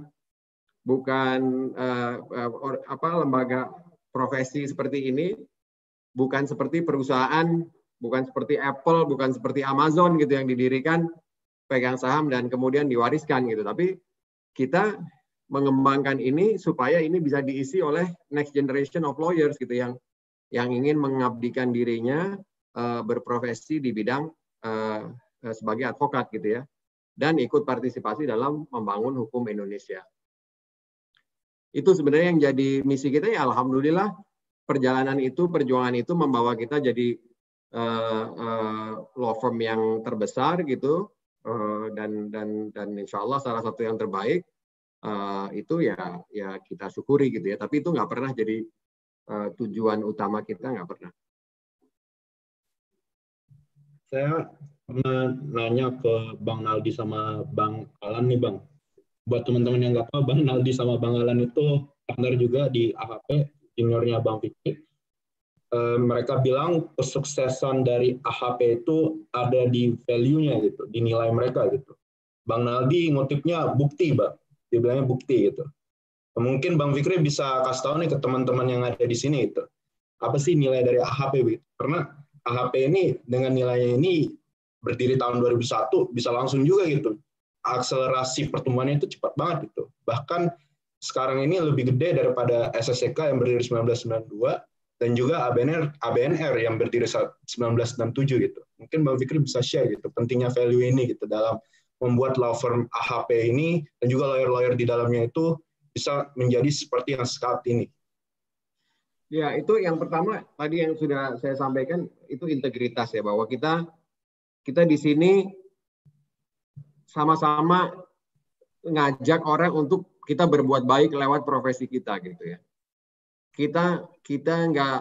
Kita mau nurture nurani, bahwa kita yang jadi target utama tuh bukan duit. Kita banyak, kita ada nggak semua perusahaan juga bisa kita wakili gitu ya. Kita at times kita juga tentu dengan baik gitu ya, tidak mengambil pekerjaan-pekerjaan yang kita anggap nggak sesuai gitu sama identitas kita gitu ya. Nggak mengambil klien yang kita anggap juga nggak represent values yang kita anggap jauh lah gitu values-nya dengan kita. Kita juga nggak mengerjakan pekerjaan-pekerjaan pada industri-industri tertentu yang kita anggap juga nggak membawa kebaikan lah untuk generasi muda dan bangsa kita gitu. Jadi maksudnya it's not about money gitu ya. Ini about profession. Profession ini kita sebagai advokat ini harus menjaga kehormatan profesi. Menjaga kehormatannya dengan apa? Ya dengan berusaha melakukan profesi ini dengan baik, kemudian berusaha untuk mengaitkan apa yang kita lakukan dengan bigger picture gitu ya, dengan kemajuan bangsa, dengan perkembangan bangsa, dengan pembangunan generasi muda gitu. Jadi walaupun kita, karena bayangkan kita di kantor ya dulu ya, sekarang ini kita udah bakal introduce flexible working arrangement gitu ya. Dulu ya kita bekerja katakanlah sehari 8 jam, 10 jam, 12 jam, bahkan ada yang 15 jam gitu ya. Kalau kita bekerja hanya untuk bekerja gitu, hanya untuk mencari nafkah gitu ya, ngapain kita begitu gitu? Hidup kita tuh kering sekali gitu. Tapi ya kita bekerja untuk sesuatu yang lebih besar gitu dari kita, sesuatu yang lebih mulia gitu, jauh lebih mulia daripada sekedar mencari nafkah sebagai tambahannya. Maksudnya bukan saya mengecilkan bahwa kita hidup ya tentu kita butuh penghasilan gitu kan untuk hidup, untuk tempat tinggal, untuk nanti kalau yang punya anak untuk anaknya, untuk berbuat baik pada orang gitu dan sebagainya gitu ya. Maksudnya untuk diberikan kepada orang lain gitu ya, membantu orang lain. Tapi maksudnya itu nggak bisa dijadikan satu-satunya tujuan. Kita ya untuk mencari berkah lah ya, untuk mencari supaya baik lahir maupun batin kita itu fulfilled. Nah itu yang ya kita nggak makanya di AHP itu nggak pernah ya tidak menyogok itu udah jadi value kita lah gitu. Ya tadi saya kembali bahwa itu seakan-akan kecil tapi enggak, itu justru itu menyangkut harga diri kita gitu kan, itu menyangkut kepercayaan kita gitu ya. Seringkali kita nggak dapat kerjaan juga karena kita bilang dari awal, ketika misalnya pekerjaan litigasi lah umumnya, kita selalu memberi warning bahwa ini kita tidak mau pekerjaan kita itu diukur dari kemampuan kita melobi hakim, karena kita tidak akan melobi hakim, karena kita tidak akan bertemu dengan hakim tanpa kehadiran dari pengacara lawan, gitu, misalnya. Jadi jangan suruh kita ketemu, apalagi nyogok gitu kan. Ya kalau Anda mau pengacara yang seperti itu, kita nggak tahu di mana gitu, silakan cari aja yang lain gitu, mungkin aja ada. Tapi kita nggak mau gitu. Nah, ya itu nggak jarang juga orang itu kemudian nggak memakai kita gitu ya. Dan bukan hanya Indonesia, jangan salah loh. Banyak juga klien asing yang seperti itu gitu. Jangan mentang-mentang asing atau dari negara-negara maju gitu ya, itu seakan-akan semuanya by default itu bersih gitu ya, atau nggak mau nyogok. Nggak juga, ada juga gitu. Cuman memang karena di negara-negara OECD kan ada, di Amerika ada FCPA, di Inggris ada Anti-Bribery Act,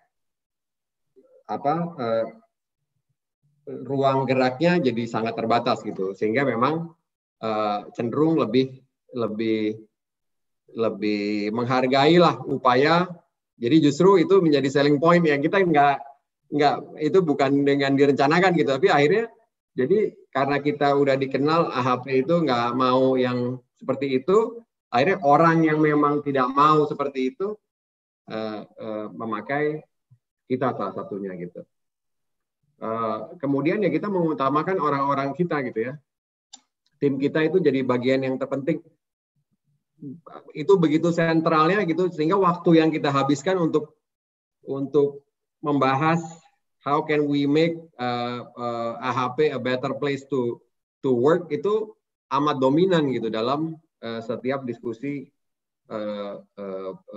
di kantor kita gitu, baik di partners meeting maupun yang lain gitu ya.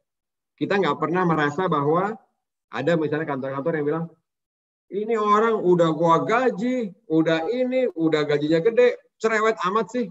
Enggak gitu. Kita sadar bahwa orang itu progressing, orang itu selalu mencari gitu.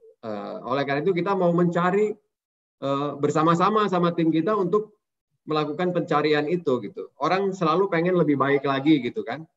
Kita pengen ya go into journey di mana kita sama-sama mencari progressing gitu bersama mereka gitu. Jadi kita kemudian kita juga yang sangat penting juga, kita mau menciptakan tempat kerja yang nyaman. Kita mau semua orang itu berkembang. Jadi ada misalnya orang yang dan ini biasanya orang-orang yang insecure gitu ya, dia bisa survive dengan mengecilkan orang lain gitu ya. Jadi kalau jadi bos, pokoknya anak buahnya salah terus, nggak pernah benar gitu. Karena dia takut kalau ntar anak buahnya ngerasa pintar, dia keluar gitu.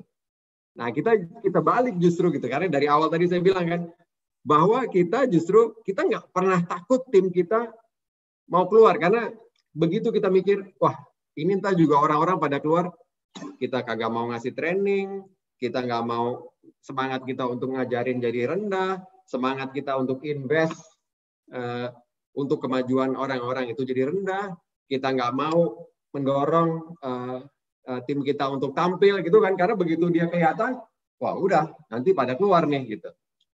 Itu karena kita sangat yakin. Tapi kalaupun masih kita sangat yakin bahwa dan kita berusaha supaya kita jadi tempat yang terus tempat yang nyaman dan selalu jadi pilihan yang pertama. Tapi kalaupun keluar ya udah nggak apa-apa, kita tetap merasa bahwa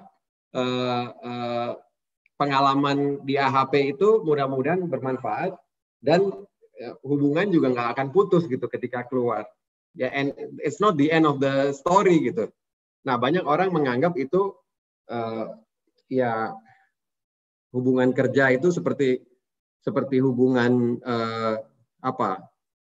pernikahan gitu ya. Begitu ada yang keluar itu yang bosnya merasa dihianati. Nah, kita nggak begitu gitu. Kita itu bukan hubungan pekerjaan, itu hubungan, itu bondage ya. Itu perbudakan itu kan kalau begitu kan. Kita enggak. Kita menempatkan beban itu bukan kepada tim kita gitu ya. Untuk jangan keluar gitu. Kalau keluar dihina-hina, enggak. Kita mengambil bebannya bahwa it's on the management untuk membuat suasana, membuat tempat bekerja seenak mungkin sehingga orang nggak pengen keluar. Kalau ada yang keluar itu bukannya mereka yang salah, itu justru kegagalan apa yang kita buat gitu. Apa yang bisa kita improve lagi. Pernah ada satu saat di mana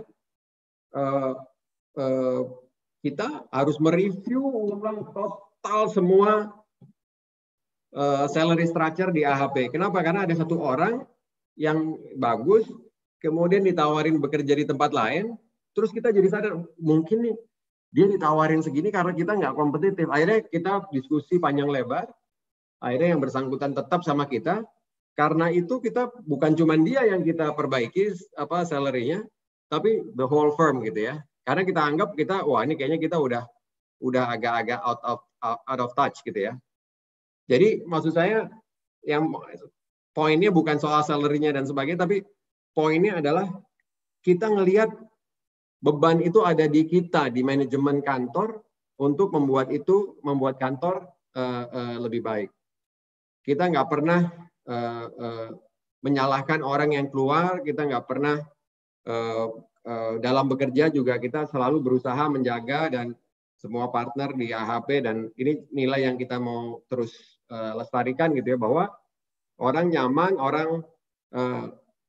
kita pernah berbuat salah gitu ya, orang nggak terus berbuat salah terus digebukin gitu kan, dalam tanda petik, atau dihina-hina, enggak, karena semua orang berbuat salah gitu kan, itu sangat manusiawi. Cuman poinnya adalah bagaimana orang belajar dari kesalahan itu, dan udah terbukti bahwa ketika orang dihina-hina ketika salah itu nggak membuat dia jadi kemungkinan dia terhindar membuat kesalahan lagi itu justru semakin besar, karena kepercayaan diri dia semakin menurun.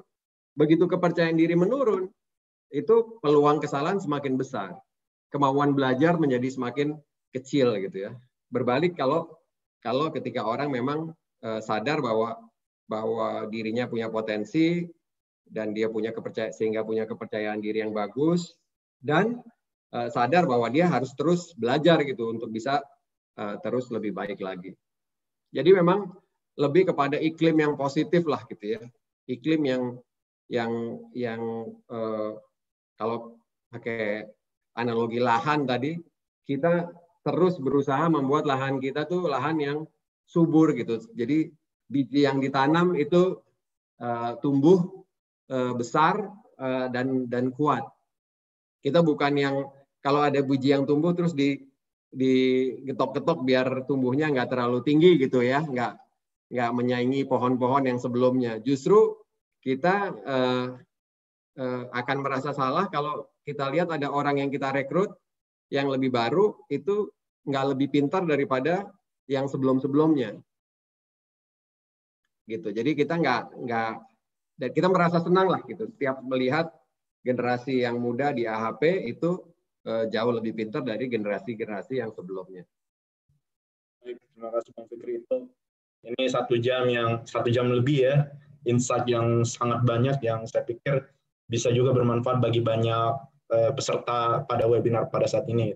Nah, berhubung waktu 1 jamnya ini udah habis, sekarang saya buka sesi tanya jawab.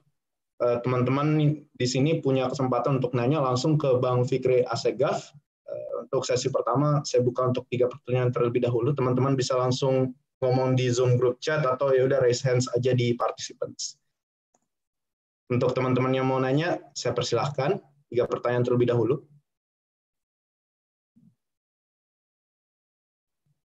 Gimana teman-teman? Ada Nino, ada Bella, terus ada satu lagi teman-teman. Terus Raffi, oke. Pertama saya persilahkan kepada Nino, mungkin biar enak ya Bang ya, satu orang kasih 1 pertanyaan, terus langsung Abang jawab aja gitu ya. Nino, saya persilahkan. Tolong webcamnya dinyalakan juga. Ya Bang, perkenalkan Bang Fikri, nama saya Nino dari FAUI Angkatan 2018. Pertanyaan saya sebenarnya kayaknya sih sebenarnya simple. Saya ingin menanyakan kepada Abang, mengingat istilahnya Bang Fikri ini kan udah cukup sukses di dunia lawyering. Saya ingin bertanya kepada Abang, di posisi Abang ini, kira-kira kalau udah saat ini nih, Abang cita-citanya apa Bang kira-kira? Maksudnya di tahap Abang yang istilahnya udah cukup terkenal gitu, udah nggak usah, kualitasnya udah tidak dipertanyakan lagi, kira-kira apa cita-cita Abang? Terima kasih Bang. Jadi dokter gigi. Enggak, kalau saya maksudnya gini ya, orang tuh ini menarik, makanya ini penting sekali sih, selalu kita lakukan diskusi antar generasi gitu ya. Saya waktu mahasiswa itu saya ngerasa yakin, dan ini karena diskusi dengan senior saya ngerasa yakin bahwa kemampuan mahasiswa itu sebenarnya ya sama aja sama orang yang udah lulus gitu ya. Jadi bisa ngapain aja tuh bisa gitu sebenarnya. Justru mahasiswa itu kalau dapat kesempatan, kemudian juga itu bisa melakukan banyak hal, dan kalau salah dibilang pantas mahasiswa. Tapi kalau berhasil dibilang wah hebat, masih mahasiswa, bisa berhasil bagus.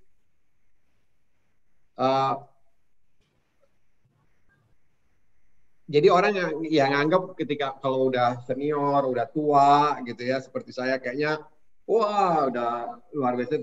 Sebenarnya semua orang tuh di setiap tahap selalu punya tantangan masing-masing gitu ya, selalu punya issues yang memang yang harus dihadapi gitu ya.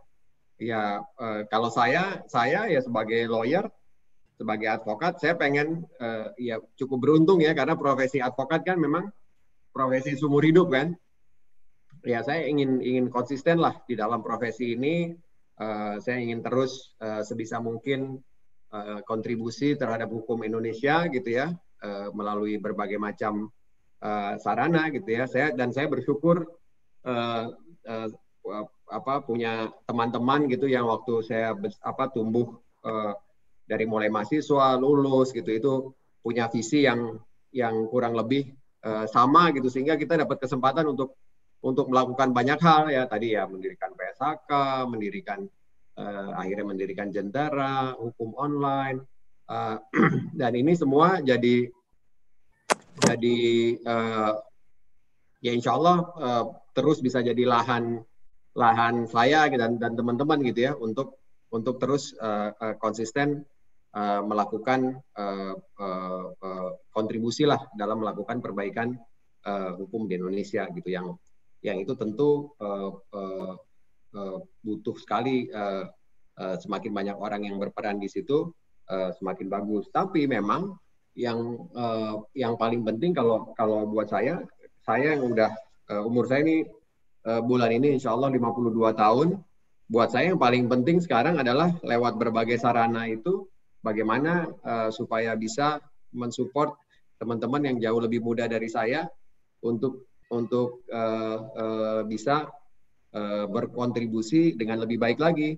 Kembali ke keyakinan saya akan potensi teman-teman semua ya, dari mulai mahasiswa itu sudah punya potensi yang luar biasa besar gitu ya untuk melakukan perubahan. Jangan pernah don't sell yourself short gitu ya, bahwa kalian ini punya potensi yang besar.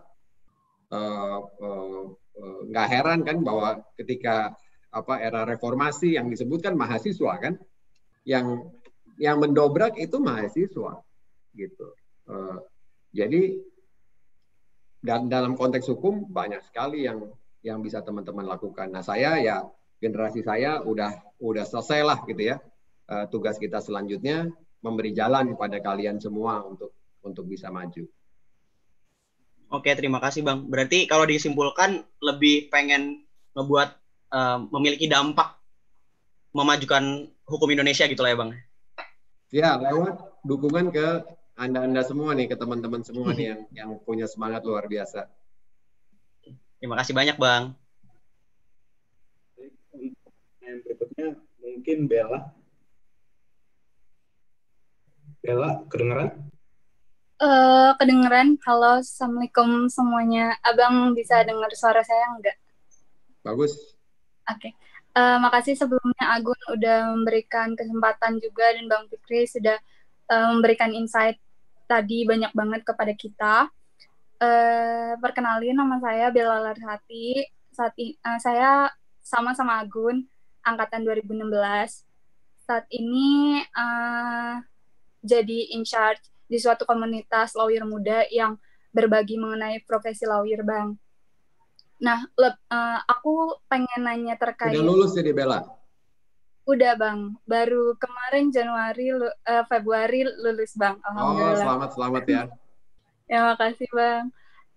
Terkait dengan ini, banyak banget dari komunitas kami tuh yang tertarik dengan profesi corporate lawyer gitu ya Bang. Mungkin aku akan nanyain seputar ini. Pertama, aku boleh nanya 2 pertanyaan nggak sih Bang? Tapi ini berkaitan sih sebenarnya. Boleh dong. Okay. Atau terserah Pak Moderator nih, gimana nih? Gimana Gun? Saya ikut aja. Nggak apa-apa Bang, nggak apa-apa. Nggak apa-apa aja. Oke. Jadi yang pertama tuh aku mau nanya, kenapa sih seorang lawyer tuh harus memiliki expertise? Karena belakangan ini setiap pembicara yang aku temuin dan aku sempat ajak ngobrol gitu, mereka pasti punya expertise masing-masing di bidangnya gitu Bang.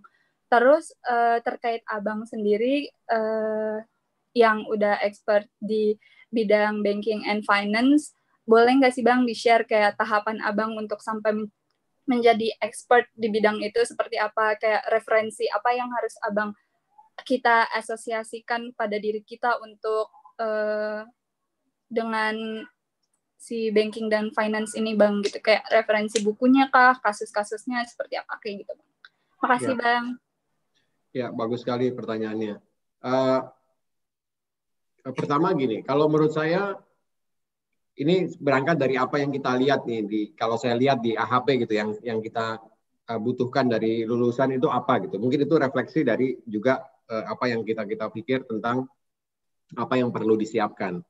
Kita ngelihat memang yang paling penting adalah kita nggak pernah berharap mahasiswa gitu lulusan baru gitu itu tahu-tahu ahli di bidang pasar modal, ahli di bidang perbankan, ahli di bidang merger acquisition gitu. Itu nggak pernah gitu, karena hal-hal itu tuh gampang banget dipelajarin gitu ya.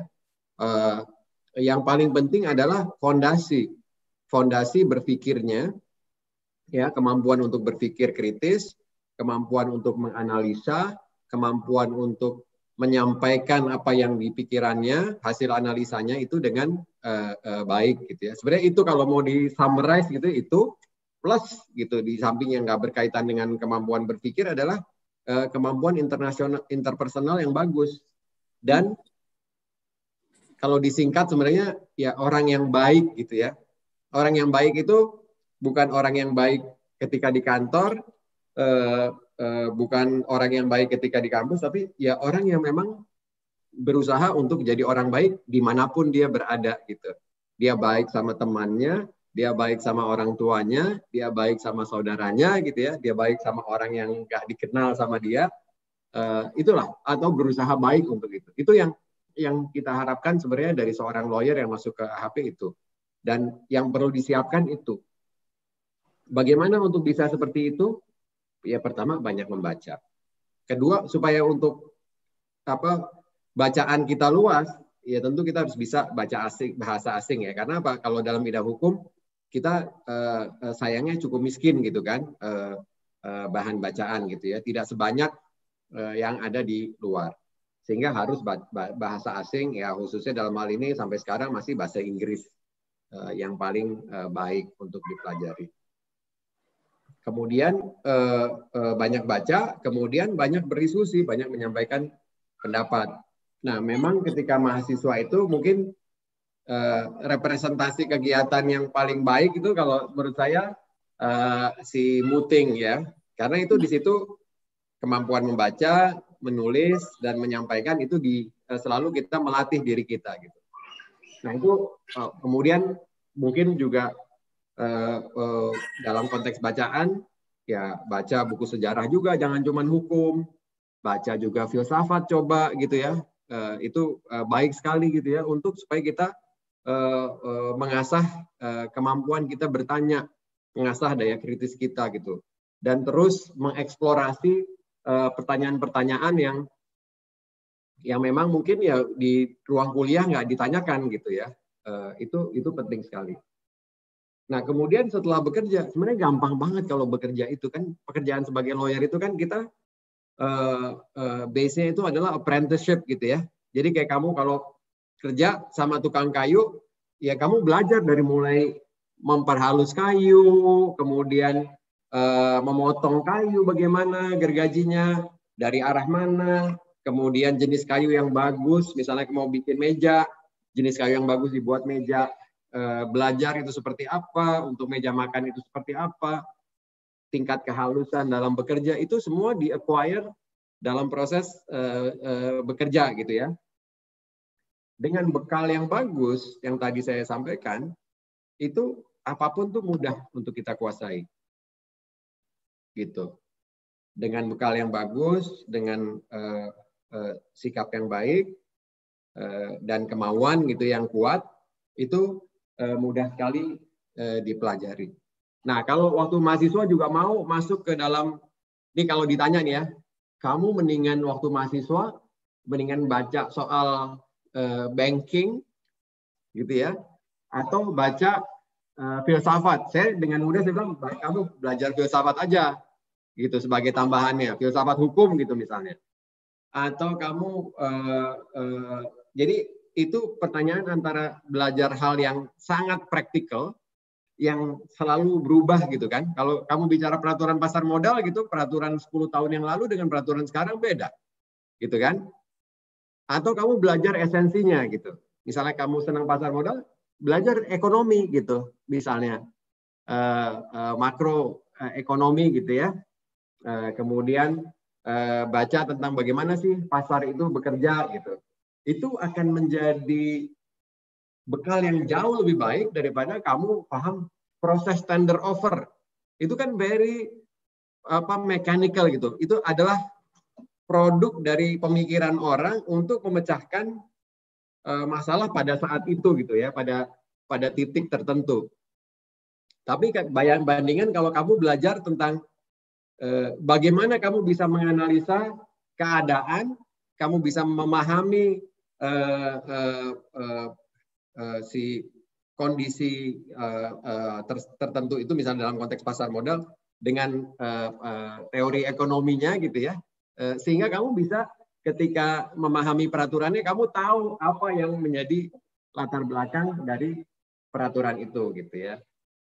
Nah itu jadi lebih kepada kalau saya sih memang ada yang berbeda pendapat dengan saya gitu, tapi banyak lah gitu ya. Cuman kalau saya, dan ini kita sepakati di Jentera juga, kita memang lebih kepada fondasi gitu ya. Di masa mahasiswa itu yang kita perkuat adalah fondasinya. Kita nggak bicara tentang model atapnya gimana sih yang ngetren sekarang gitu, enggak gitu, karena kalau tren itu kan berubah, tapi strukturnya itu nggak akan banyak perubahan gitu.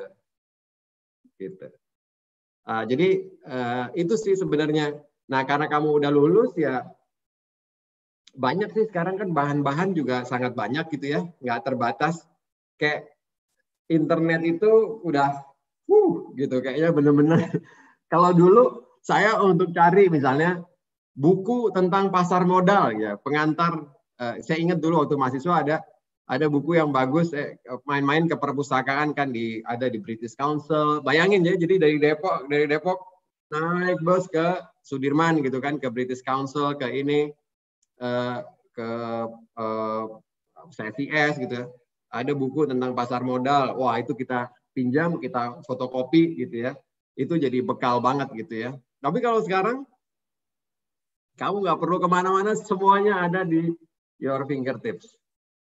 Ya kan? Buku apapun yang kamu mau, bukunya tersedia di berbagai online resources dengan mudah. Buku-buku klasik, kamu mau baca bukunya Adam Smith, tinggal download aja gitu kan. Kamu mau baca buku kritiknya, misalnya si Piketty yang mengkritik si mekanisme pasar sekarang yang banyak menimbulkan kesenjangan, itu kamu juga tinggal download gitu kan. Ya tentu harus beli, tapi dengan harga yang sangat murah dibanding dengan kalau beli hard copy gitu kan. Jadi kayak ini kamu tuh limitless lah gitu. Apa yang bisa kamu raih sekarang, apa yang bisa kamu pelajari itu asal kita mau dan konsisten gitu. Nah, sekarang bagaimana kita bisa membangun apa budaya kerja kita gitu ya, as a person itu untuk bisa konsisten untuk terus membaca. Ya saya sendiri ngerasa aduh saya ini kayak goblok banget gitu ya, udah 52 tahun kayaknya banyak banget yang saya belum tahu gitu.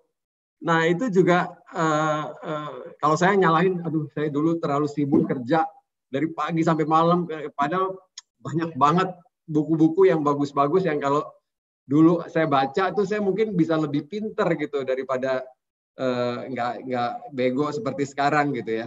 Itu bener-bener kayak it's still haunting me gitu sehari-hari gitu. Oleh karena itu ini ya di sela kesibukan ya tetap selalu berusaha untuk baca, untuk ngembangin diri gitu.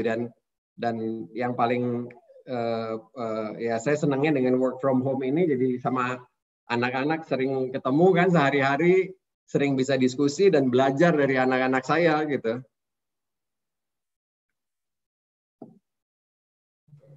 Oke, makasih banyak Bang Fikri udah menjawab pertanyaannya. Jadi kalau aku bisa simpulin, berarti kita basically tetap harus goes to basic dulu gitu ya Bang. Perkuat basic, baru nanti praktikalnya bisa ditambah seiring waktu. Makasih ya. Bang. Masih. Terima kasih Bella atas pertanyaannya. Berikutnya Muhammad Syamsudi. Silakan. Ya, Assalamualaikum warahmatullahi wabarakatuh. Selamat sore Bang Fikri, selamat sore teman-teman dan abang-abang semua. Perkenalkan dulu Bang, nama saya Raffi Bang. Saya sekarang maba Bang 2019. Nah, kebetulan juga sekarang masuk di komisariat Fakultas Hukum gitu kan. Sebenarnya gini Bang yang saya mau tanya Bang. Tadi saya sependapat sih Bang sama Bang yang bilang untuk mempelajari filsafat-filsafat hukum dan filsafat-filsafat saya sih lebih suka filsafat Yunani sih Bang, yang Socrates dan lain-lain itulah. Nah, terus saya tuh sebenarnya terheran-heran Bang sama Abang yang aktif di LK2, aktif di ALSA, aktif di HMI, aktif ya dimanapun itu sepertinya Abang lancar dengan aman gitu. Nah, pertanyaan saya Bang, mungkin ini juga pertanyaan bagi maba-maba semua ya, karena saya merasa kalau sebagai maba ini kok saya rasanya agak terombang-ambing gitu Bang. Bagaimana saya menentukan sikap, bagaimana menentukan saya ingin jati diri saya itu sebenarnya ke sini, tapi saya inginnya juga melenceng ke hal-hal yang sebenarnya saya nggak suka tapi lagi ngetren gitu Bang.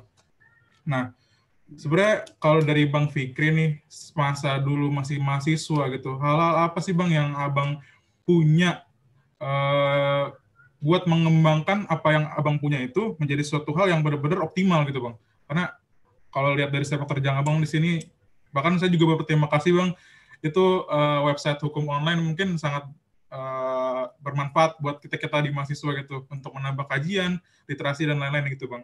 Mungkin pertanyaan saya itu aja Bang. Assalamualaikum warahmatullahi wabarakatuh Bang. Waalaikumsalam warahmatullahi. Saya terus terang nggak tahu tantangannya apa sih mahasiswa sekarang gitu ya. Tapi menurut saya tantangan yang paling besar adalah bagaimana trading supaya dalam kalian kan ini terbenam dalam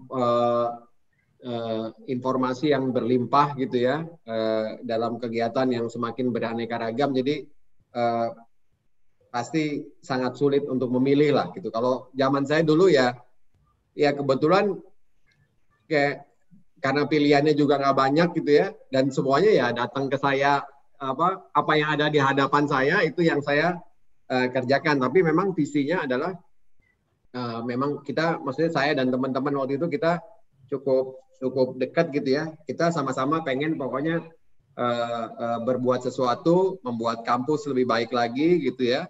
Kemudian dan berusaha at that gitu, kita mencobalah menjadi calon sarjana hukum yang nantinya bisa memberikan kontribusi yang baik kepada perkembangan hukum di Indonesia gitu ya. Itu yang kayak jadi obsesi kita tuh itu gitu ya. Dan kita nggak pernah cari jabatan, nggak pernah, maksudnya jadi ketua senat juga karena diminta sama teman-teman, ya udah oke gitu. Malah ada teman yang lain yang ditanya, enggak deh, lu aja deh gitu ya. Karena kita nggak ngelihat itu sebagai satu-satunya sarana untuk mengembangkan diri gitu ya, bahwa peran apapun yang kita lakukan, kalau kita lakukan sungguh-sungguh, itu akan memberikan manfaat bukan cuma buat kita tapi buat orang lain gitu pada umumnya. Nah, kalau dalam konteks sekarang sih kalau saya lihat memang banyak banget sebenarnya tantangan untuk mahasiswa hukum gitu ya. Sekarang ya misalnya salah satunya isu kebebasan berpendapat gitu yang sekarang lagi rame gitu ya dibicarakan gitu ya. Itu menarik sekali untuk dibahas gitu. Ada yang bilang wah ini udah kita mau kembali ke Orde Baru dan sebagainya, apa begitu gitu ya. Itu kan perlu diuji gitu ya dengan objektif gitu ya. Kemudian kalau dari segi substansi hukumnya sih saya selalu melihat bahwa kita perlu membuka diri gitu ya, kita perlu mempertanyakan, dan mungkin supaya nggak terlalu bingung gitu. Kalau saya dulu konsisten bidang saya dari awal PK4, maka ya saya fokus eksplorasi saya ya di seputar itu gitu ya, di seputar bidang yang saya pelajari gitu ya. Jadi nggak karena kalau ya walaupun tetap baca yang berhubungan sama tata negara dan yang lain-lain gitu ya tentu gitu, tapi big portion of that itu lewat situ gitu.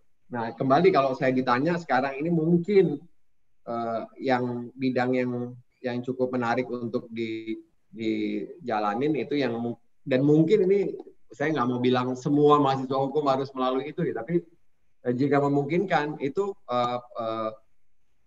proses muting itu adalah sarana yang bagus gitu ya untuk mengasah keterampilan kita. Tapi bukan dalam konteks mengasah keterampilan kita. Saya berasumsi kalau Anda melakukan itu maka Anda akan banyak baca, Anda akan banyak nulis, dan akan dapat kesempatan juga untuk mempertahankan pendapat Anda gitu. Nah, kalau ini bisa diciptakan juga dalam konteks lain gitu ya, kegiatan lain, itu bagus sekali gitu ya. Yang penting tadi baca, nulis, sama bicara gitu, mempertahankan pendapat gitu, menyampaikan pendapat. 3 itu yang skill yang akan sangat dibutuhkan lah, apapun yang akan Anda lakukan nantinya. Oke, baik Bang, terima kasih Bang Fikri. Ya. Dan mungkin selalu bertanya apa sih sebenarnya yang bisa Anda Anda perbaiki gitu ya. Selalu dan jangan lihat jauh-jauh lah gitu ya. Itu hukum online juga, kita mendirikan hukum online ketika kita lihat ini kok, saya waktu itu di LGS, ini kayaknya susah banget nih, gue dapat peraturan, dapatnya buletin, stensilan gitu kan, setiap minggu dikirim gitu. Ini apa nggak ada cara yang lebih bagus gitu. Nah, terus saya ngomong sama Mas Arief, bos saya, terus ini mungkin kita harus kerjasama nih antara law firm. Saya coba ajak law firm yang lain untuk teman-teman di kantor lain ya, untuk bikin kayak konsorsium informasi hukum lah gitu. Tapi kebetulan nggak ada yang memberikan tanggapan positif. Kemudian ya udahlah, bareng-bareng teman-teman PSHK, coba deh kita ini bikin gimana supaya peraturan itu tersedia online. As simple as that gitu ya. Udah kita scan gitu kan. Terus media hukum juga, karena dulu tuh media hukum juga miskin banget, karena media-media mainstream itu nggak menyediakan, jadi yang reporter hukumnya itu bukan orang hukum gitulah. Nah, kita cukup gerah kan dengan itu. Akhirnya gimana caranya nih, kita rekrut alumni Fakultas Hukum UI kebanyakan, semuanya barangkali ya, yang baru lulus, yang inilah angkatan demonstran waktu itu, yang benar-benar lagi semangatnya untuk mengubah bangsa gitu kan. Baru lulus kita rekrut, kita ajak sama-sama jadi wartawan hukum online. Dan itu selama bertahun-tahun itu hukum online jadi media hukum yang sangat dihormati gitu, sama jadi referensi media lain gitu ya, karena memang betul-betul perspektif yang disampaikan oleh orang hukum yang paham gitu ya. Jadi nah itu as simple as that gitu ya, nggak pernah kita juga bercita-cita ya jadi media hukum terbesar di Indonesia, enggak. Artinya gimana kita bisa memecahkan masalah yang ada di sekeliling kita yang bisa dimanfaatkan oleh orang, yang juga bisa dimanfaatkan oleh orang banyak. Baik Bang, jadi kalau saya simpulkan tadi ada pertama harus banyak-banyak baca, terus nulis, habis itu berpendapat. Lalu yang tidak penting lupa itu eksekusinya gitu Bang ya. Oke Bang, terima kasih Bang Fikri. Itu benar banget kamu menyimpulkannya, karena ide itu easy gitu ya. Ya, talk is cheap ya. Ada orang bilang, ada orang bikin sesuatu kan, terus dia bilang, enggak, gue udah mikirin dari dulu. Kalau baru ide, itu nggak dihitung lah. Ide gampang banget. Tapi bagaimana Anda menjadikan ide itu kenyataan gitu. Itu yang, that's what matters gitu ya. Oke, Bang. Raffi atas pertanyaannya. Bang Fikri, ini masih ada satu orang yang pengen nanya, apakah mungkin bisa diperbolehkan, Bang? Boleh. Baik, kepada Saudara Ibrahim Brata, saya persilahkan.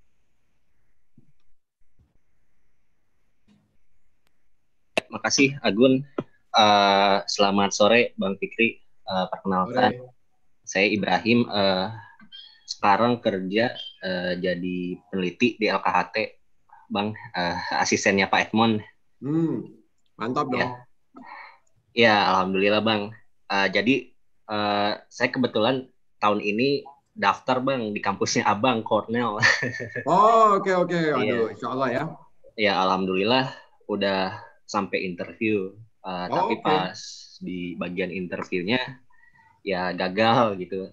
Nah, kalau saya mikirnya sih mungkin sebabnya gara-gara buku-buku, saya kurang paham sama buku-buku yang biasa dipakai di Amerika gitu.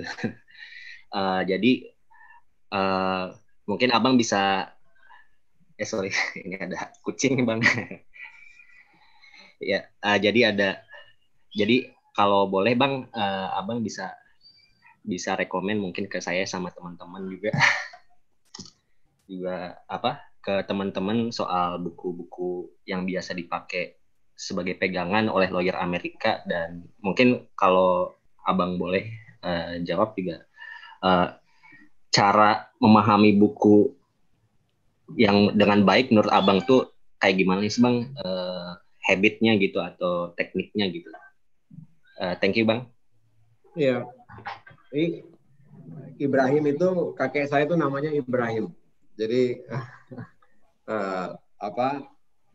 selalu ada di kepala saya nama Ibrahim tuh. Kalau soal pendaftaran ke kampus ya di Amerika gitu ya, sebenarnya sih itu kayak banyak tekniknya gitu, apalagi kayak kamu ngajar di kampus gitu ya, itu dan LKHT kan ya? Iya. Itu kayak satu bidang yang menarik banget, dan di Cornell tuh ada tuh LII gitu ya, dan itu pionir juga tuh untuk informasi hukum yang dikemas di deliver lewat teknologi gitu ya. Itu kayak kalau menurut saya sih itu masalah packaging aja sih, masalah packaging gimana kamu mempresent diri kamu sehingga sekolah itu ngerasa bahwa kamu orang yang pas dengan sekolahnya, karena pas ini juga bukan cuman dari segi nilai, dari segi apa, tapi bahwa apakah mereka bisa memberikan sesuatu yang lebih lah ke calon mahasiswa yang masuk gitu, itu yang dilihat gitu ya. Jadi mungkin sebenarnya nggak perlu bicara apa buku yang dibaca di sana dan sebagainya, tapi lebih ke menceritakan diri kita dan apa yang kita lakukan di sini dengan perspektif yang kita anggap mereka miliki gitu ya, gitu. Dan itu seringkali orang memang mungkin kamu risetnya perlu lebih dalam lagi gitu di sana, apa di sekolah yang dituju ya, apa yang ada, dosennya seperti apa, kondisinya seperti apa, kaitannya sama apa yang tertarik untuk Ibrahim pelajari itu apa. Cuman itu aja sih. Ya sama kan terbatas sekali ya, orang menilai orang dari personal statement, kemudian dari interview gitu ya, itu cukup apa window-nya itu cukup terbatas, jadi kita harus bisa memanfaatkan window yang terbatas itu untuk sebaik-baiknya mendeliver informasi mengenai siapa kita sebenarnya dan apa yang bisa kita dapat dan kontribut ke sekolah tersebut. Kalau soal membaca, saya terus terang juga bukan orang yang boleh dibilang punya habit yang membaca yang luar biasa gitu ya. Cuman saya selalu merasa bahwa saya kurang membaca gitu. Jadi saya berusaha memanfaatkan kesempatan yang ada, selalu mencoba memicu diri saya gitu ya untuk bisa membaca lebih. Dan seringkali juga ya saya juga bahkan sekarang ini juga suka ketika membaca, kan nggak semua penulis itu menulis dengan mudah dipahami gitu ya. Ya kadang-kadang kalau kita beruntung kita baca buku yang menarik, bidang yang kita tertarik, dan dengan penulis yang baik gitu ya, sehingga dia bisa apa yang ada di tulisan itu bisa dipahami dengan mudah. Tapi ya seringkali kita baca juga sesuatu yang susah ya, itu ada unsur latihannya juga gitu ya. Semakin kita biasa membaca itu akan semakin bisa mudah kita paham apa yang kita baca. Jadi nggak boleh menyerah gitu, harus terus dilatih terus gitu. Sama kayak contohnya kalau antara saya yang terlatih sebagai lawyer gitu ya, di bidang kontrak gitu, baca yang udah sering baca kontrak, dengan teman saya nggak pernah baca kontrak gitu. Itu ya saya cukup bisa cepat lihat, bisa nangkep lah intinya seperti apa gitu. Tapi kalau buat yang nggak biasa itu akan susah sekali gitu kan, karena memang nggak berlatih gitu ya. Ada saya lupa namanya, dia nulis tentang ini. Ya menurut dia manusia itu berpikirnya ada yang apa, saya lupa istilah yang dipakai apa ya, fase 1 otak manusia itu, walaupun ini bukan pembagian fisik gitu, tapi lebih ke secara konseptual gitu ya. Ada tahap 1, ada tahap 2. Nah tahap 1 ini yang akan dipakai ketika kita melakukan sesuatu yang udah sering kita lakukan. Jadi si otak kita tuh bekerjanya tidak terlalu, kita nggak harus meras otak melakukan itu ya. Contohnya mungkin gampangnya kalau ngaji, ayat yang udah kita sering baca walaupun belum hafal itu kita ngebut banget kan, tapi begitu ayat yang kita nggak pernah baca atau jarang kita baca itu, waduh harus benar-benar, apalagi kalau saya gitu ya yang kemampuan bahasa Arabnya juga pas-pasan gitu ya. Nah kalau yang tahap keduanya itu yang untuk melakukan itu kita harus berpikir jauh lebih keras gitu ya. Nah latihan itu bikin kita sebisa mungkin kita bisa cepat paham apa yang ada di tulisan sehingga kita nggak perlu masuk ke tahap 2-nya gitu ya. Cukup di tahap 1 aja proses berpikirnya. Karena kita sudah terlatih lah gitu ya untuk bisa paham. Walaupun tergantung bidangnya juga, ketika kita masuk bidang baru itu tentu kita harus pelan-pelan gitu ya, harus mengerahkan energi yang lebih banyak. Makasih ya Bang untuk masukannya Bang. Thank you, sama-sama. Baik, alhamdulillah kita sudah sampai di penghujung acara. Berhubung juga Bang Fikri cuma punya waktu hingga jam 5 sore. Jadi sebagai penutup saya akan membacakan kesimpulan. Yang pertama itu pesannya itu jangan pernah sia-siakan waktu. Kita itu harus tetap terus belajar karena ilmu itu tidak ada habisnya.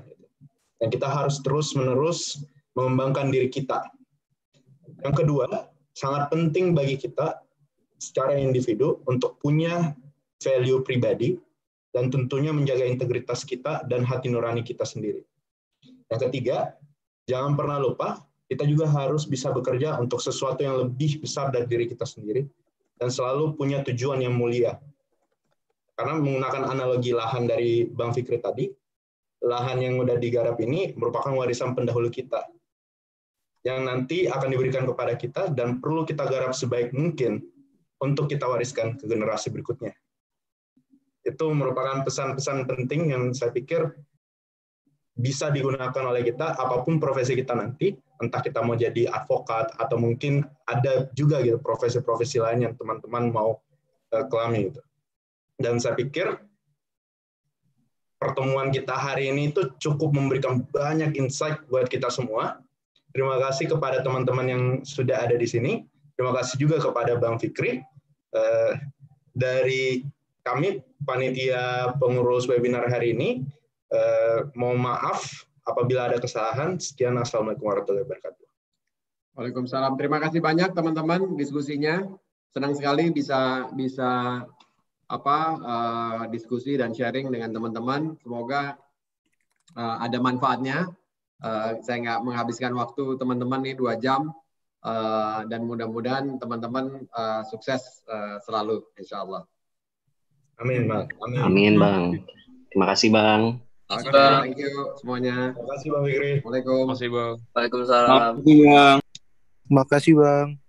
Baik, terima kasih teman-teman atas waktunya. Saya mohon undur diri terlebih dahulu. Terima kasih.